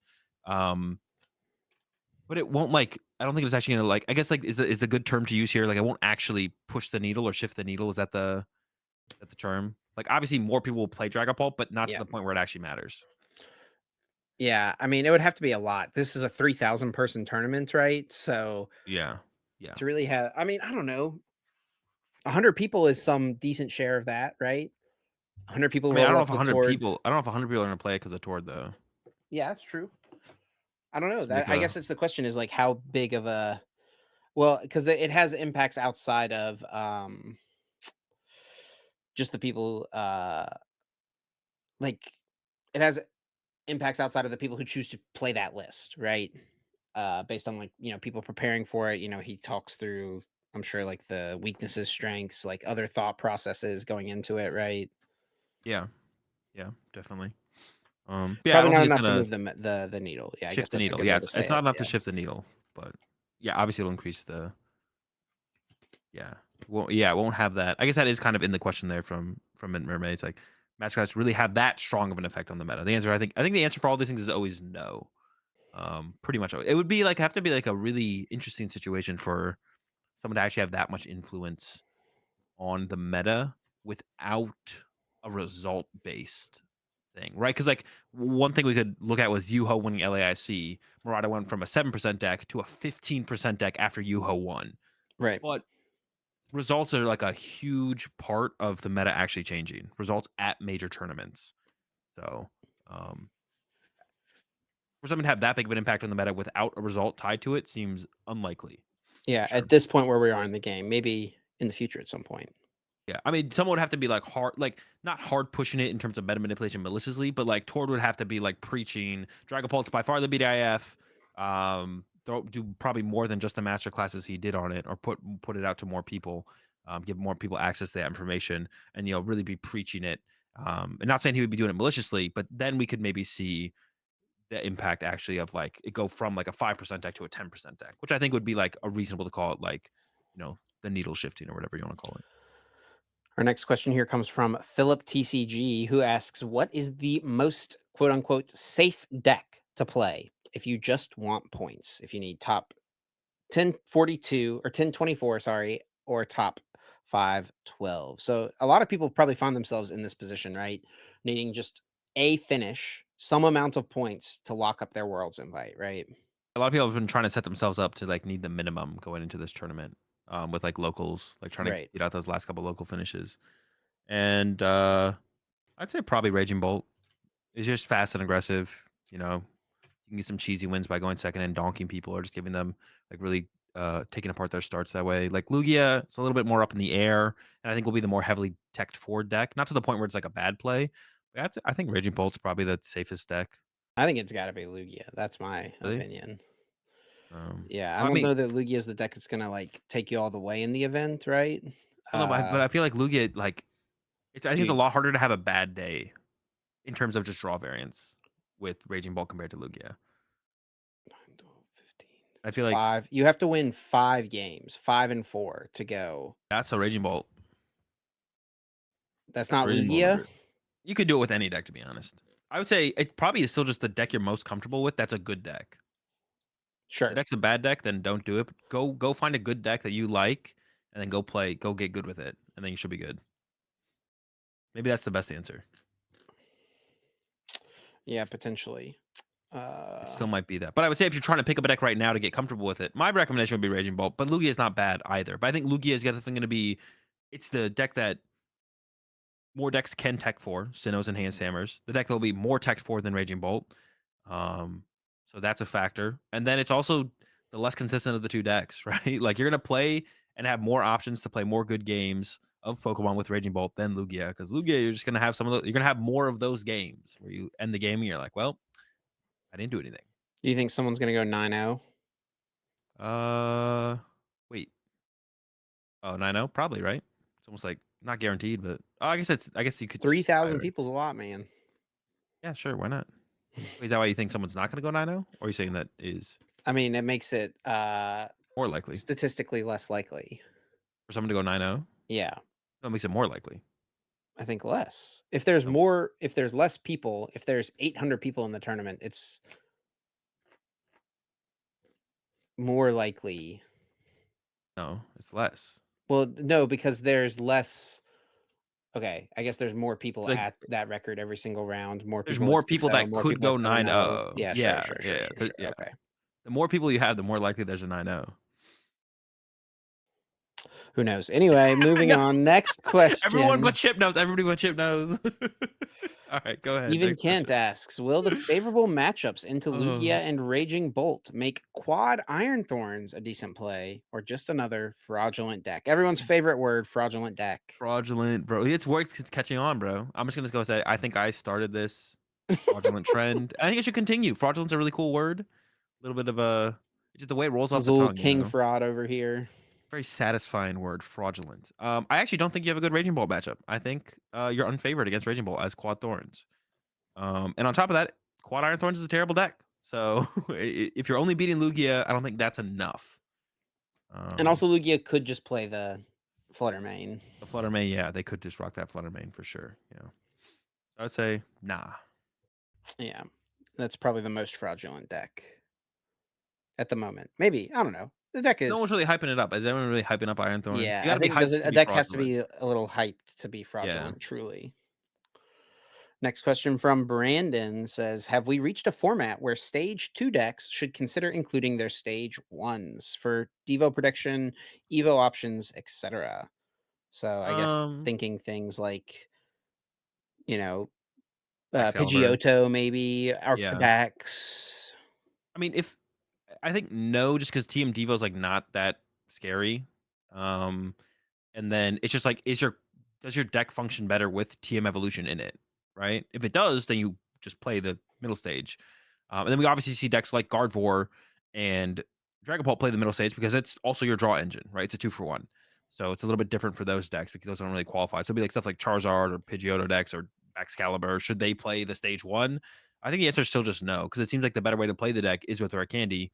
So it's not so much like a liability factor. I was just like, is it if it's better to play the deck with the stage 1 and TM Evo, then you should play it that way. But if it's not, then you just play it the other way.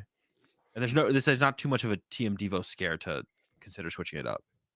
Next question from Jose Padilla says, how many beignets do y'all plan on getting? This is an important Uh, one. a lot. There's enough good places to try them out at. Cafe Dumont, I think, is the name of the That's the one go-to everyone's been place. bringing up. Yeah, Yeah, Cafe Dumont. Yeah, I'll definitely have to try and hit that up. it's Definitely, good, it's good. I try to do The this as line much. is very long, very Yeah. long. I'm definitely gonna try and do this more. And listen, if the rest of the squad doesn't want to join me, but I'm gonna no more just ordering pizza. I'm getting out there. We're trying some better food places at these locations. I mean, some locations, the best food around is to order pizza, like Peoria. But other locations like LA or New Orleans, they got so many good food places. Definitely gotta go check out the local food places for sure. Shout Because I out don't to really the have a booth lot of time to across do the any street from the sightseeing. hotel in Peoria. Yeah, we don't really have time to do sightseeing at these tournaments, unfortunately. But we do have time to try the local cuisine. Definitely gonna be hitting up the what are they, beignets. Yeah, definitely be trying some beignets.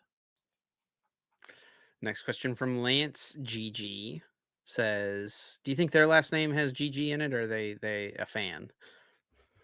I mean, I don't know if they're a fan. They might should be doing the GG thing, right? People just put GG and stuff. Their question is hyper aroma or unfair stamp in Gardevoir.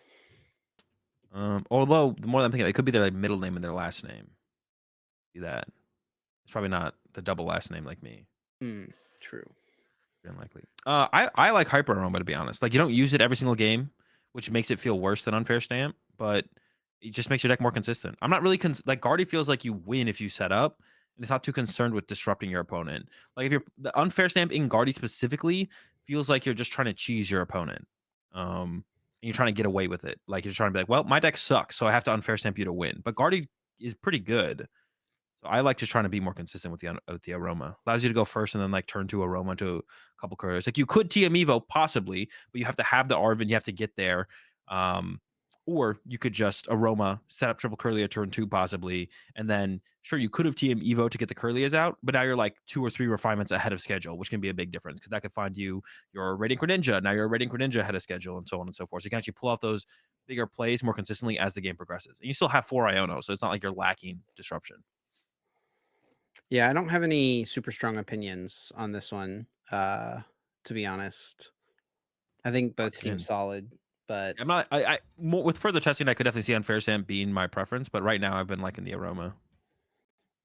next one from Richard Maltz here asks, "What's the best way to play Dragapult EX? Xatu, Pidgeot, Lost Zone. There's also the Charizard version. Some people have been playing out there. There's a What are reason your they didn't list that one though, because I think that one is the worst version. Yeah, agree. What do you think that was between I the honestly other three then? Xatu, Pidgeot, Lost Zone. I have played 0 games with Dragapult. So, with that in mind, I Biggest don't tournament of know. the year coming up, by the way. I don't know. I couldn't tell you. I would say they all seem decent. Yeah, that's all I got. I think I like the Lost Zone I one. did see there was a Lost Zone build on stream that's the only one. There was a Lost Zone build and a Zatu build on stream. The Lost Zone build definitely seemed better than the Zatu. But the one thing I will say is you should definitely play Radiant Charizard 100%. Yeah. Like that's one thing I think people are trolling by playing the Alakazam. The prize trade is just so good with Radiant Charizard, especially when you can play as a one prize board. You just don't have to put your other Dragapults in play Yeah. in like the Yeah. Zatu build or the Lost Zone build. So make sure you do that. Play Radiant Charizard. Don't play the fraudulent Alakazam.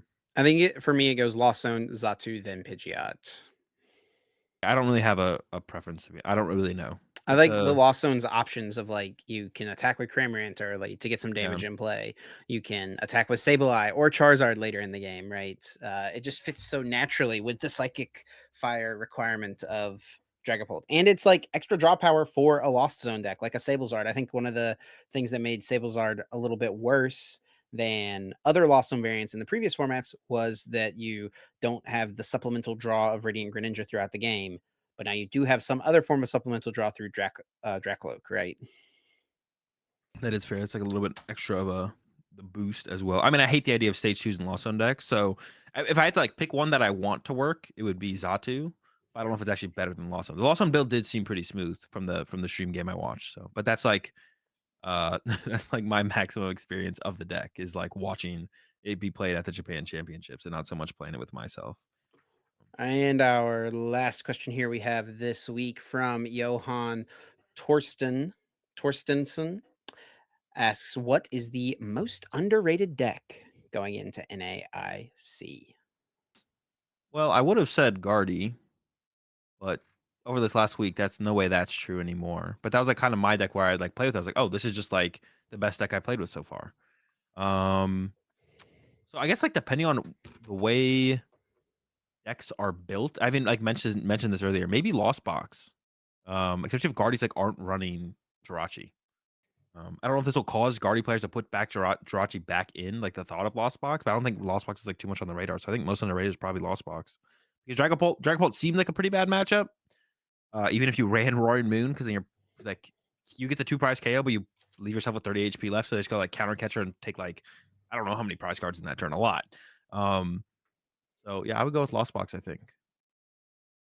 For me, easy choice because I played one game with this deck yesterday and it was so sick. Let me guess. Let me Is guess what deck it is. I literally told you about it right before we started recording. I don't remember. Dude, what is happening? Great Tusk Mill.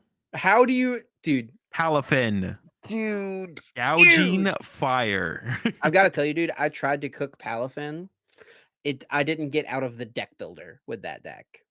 You just couldn't I scrapped it like mentally. before I even finished 60 cards together, played 0 games. It was like Mahomes been hyping that one up, bro. this deck has just got to be, it's just got to have too much. It's so much work to do not enough, I think. I'd have to actually. I've played 0 games with that one as well. Do you But play but Pokemon? it's like broken on PTCG Live, so that's why I haven't Yeah, yeah. messed around with it. I don't know if it's consistently broken, but it definitely it breaks the game decently Well, the often. deck that I think is underrated that I played one game with yesterday and it was so sick, so Arctic sick, Rouge. is Golden Go. This Oh, build with the 4 supporters in it dude. Wait, is is this like they have an updated build? You don't think it works, but it somehow works, and this deck has been doing decent in online tournaments. Like, You go look even, at the like, results the last recently. couple days, dude, these Oh, 100 just plus in people general. tournaments, it's getting top Wait, is 4s. it the same person with the 4 supporter list? No, no, no, it's similar lists, though, it's all similar lists. Wait, multiple people are playing the 4 supporters? Oh, wait. Yeah, multiple What is people are hap playing the 4 supporters. Yeah, this what person, is happening, bro?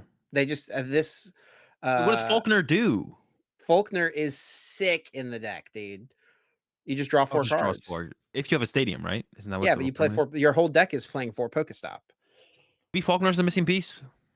4 supporters, it feels like it can't be real, but Dude, this deck, you would be so surprised. It, like, worked. maybe it's the secret sauce. Gonna have to grind some games with it tomorrow. Now there are okay, these other 2 lists here. So there's 2 lists, that are like this 60 cards with the Uh-huh. 4 supporters, but there are a couple other lists that, You can just kinda win the prize trade in some of these matchups, right? yeah, yeah, I mean, I think it's decent against, like, Raging Bolt, Lugia, Lugia seems fine. maybe okay. Dragapult is probably okay, right? Got a lot of HP. Oof, they can KO double golden goes.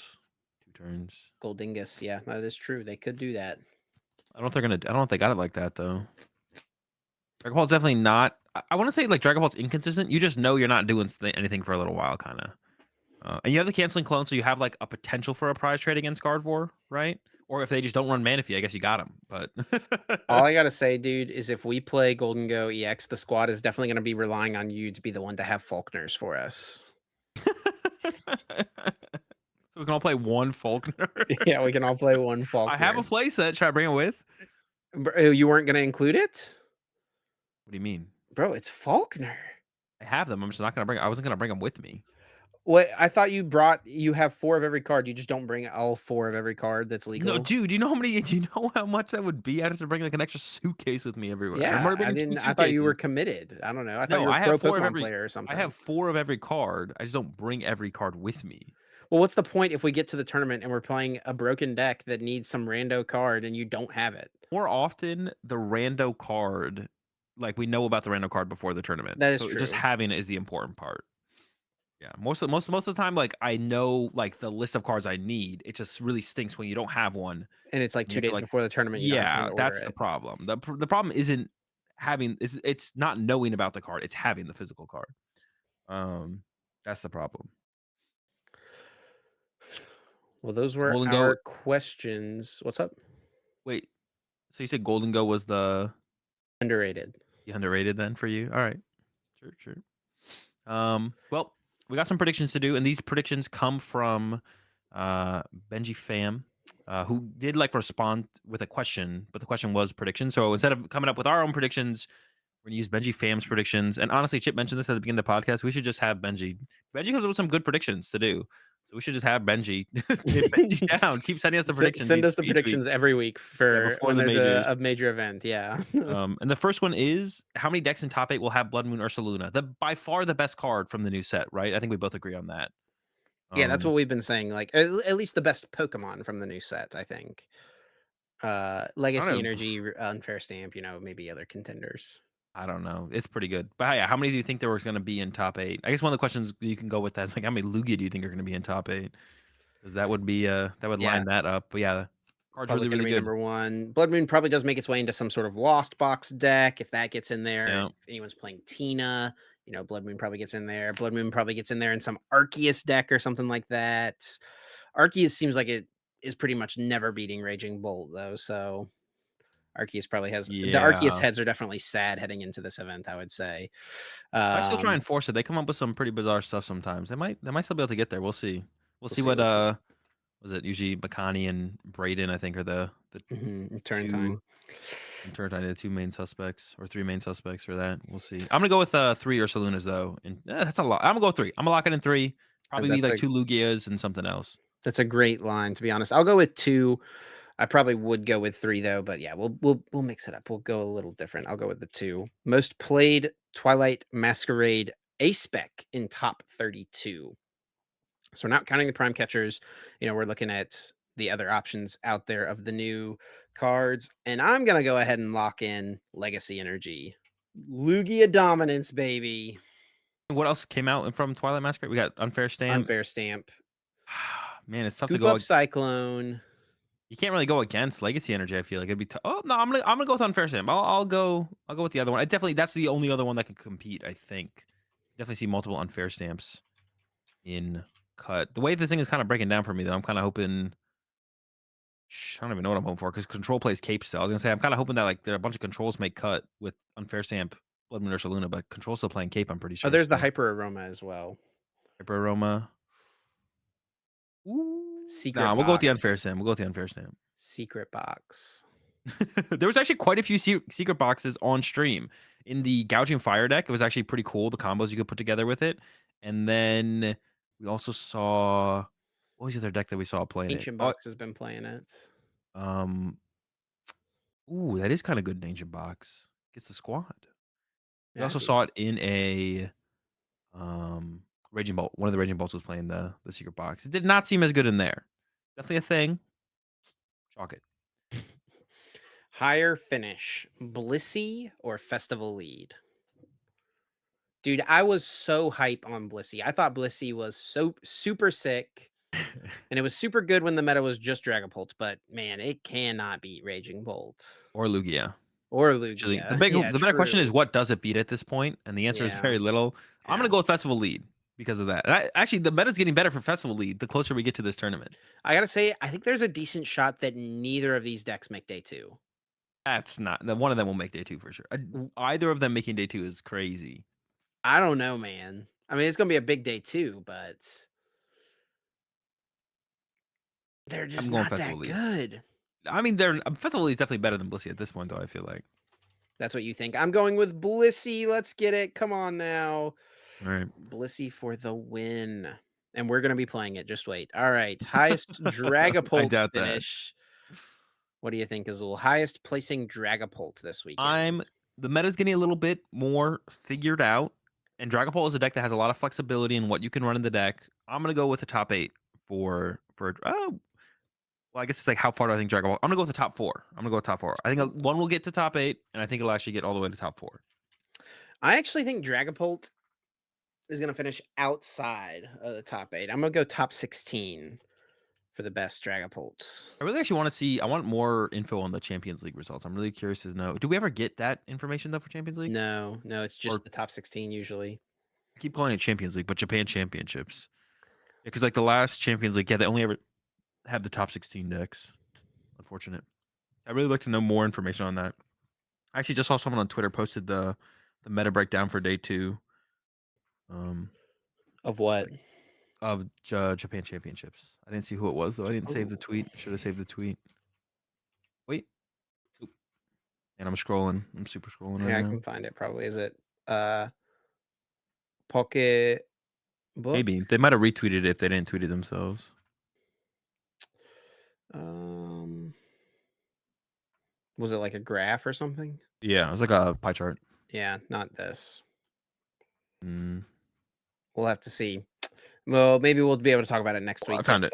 it comes up. Oh, you found it? 18%, 19% Lugia, 11, 11, Yeah, hang on. 11 Link, on. link, link me. Link me. I want to lose a tweet. Okay.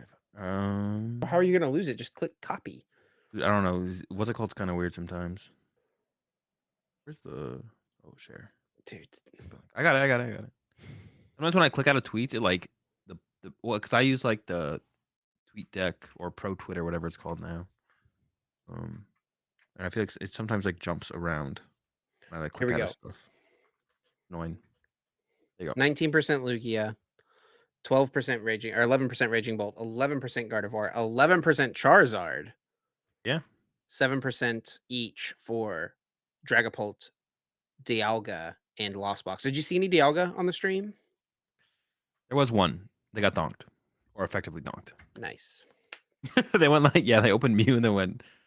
Actually, them playing the 70 HP Beldums made it so it was impossible for them to win. But if they had the 60s and weren't respecting Dragapult as much, they could have used it to put, research on top or whatever.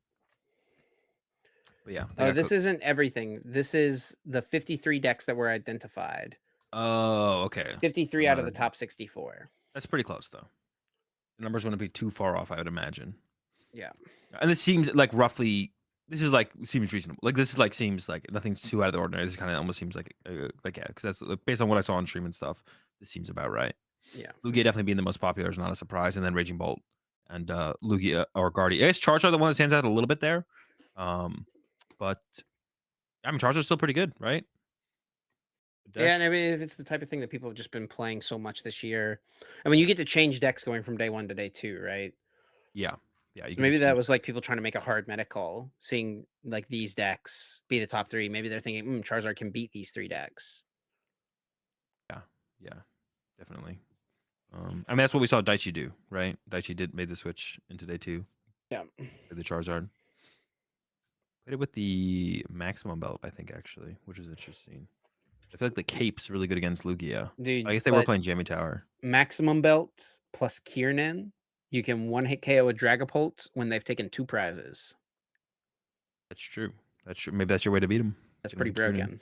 Also, I feel like the Charizard into Dragon Ball matchup probably isn't as bad as it was against initial lists because I don't think anyone's running like Team Devo and Dragapult anymore because they have Yeah, to I worry don't think about being so. consistent. And Charizard's not popular enough to be worried to worry teching him for. And that's the only other like you could tech for it would be a tech for Mirror as well, but if they're more consistent than you, it's probably not going to matter.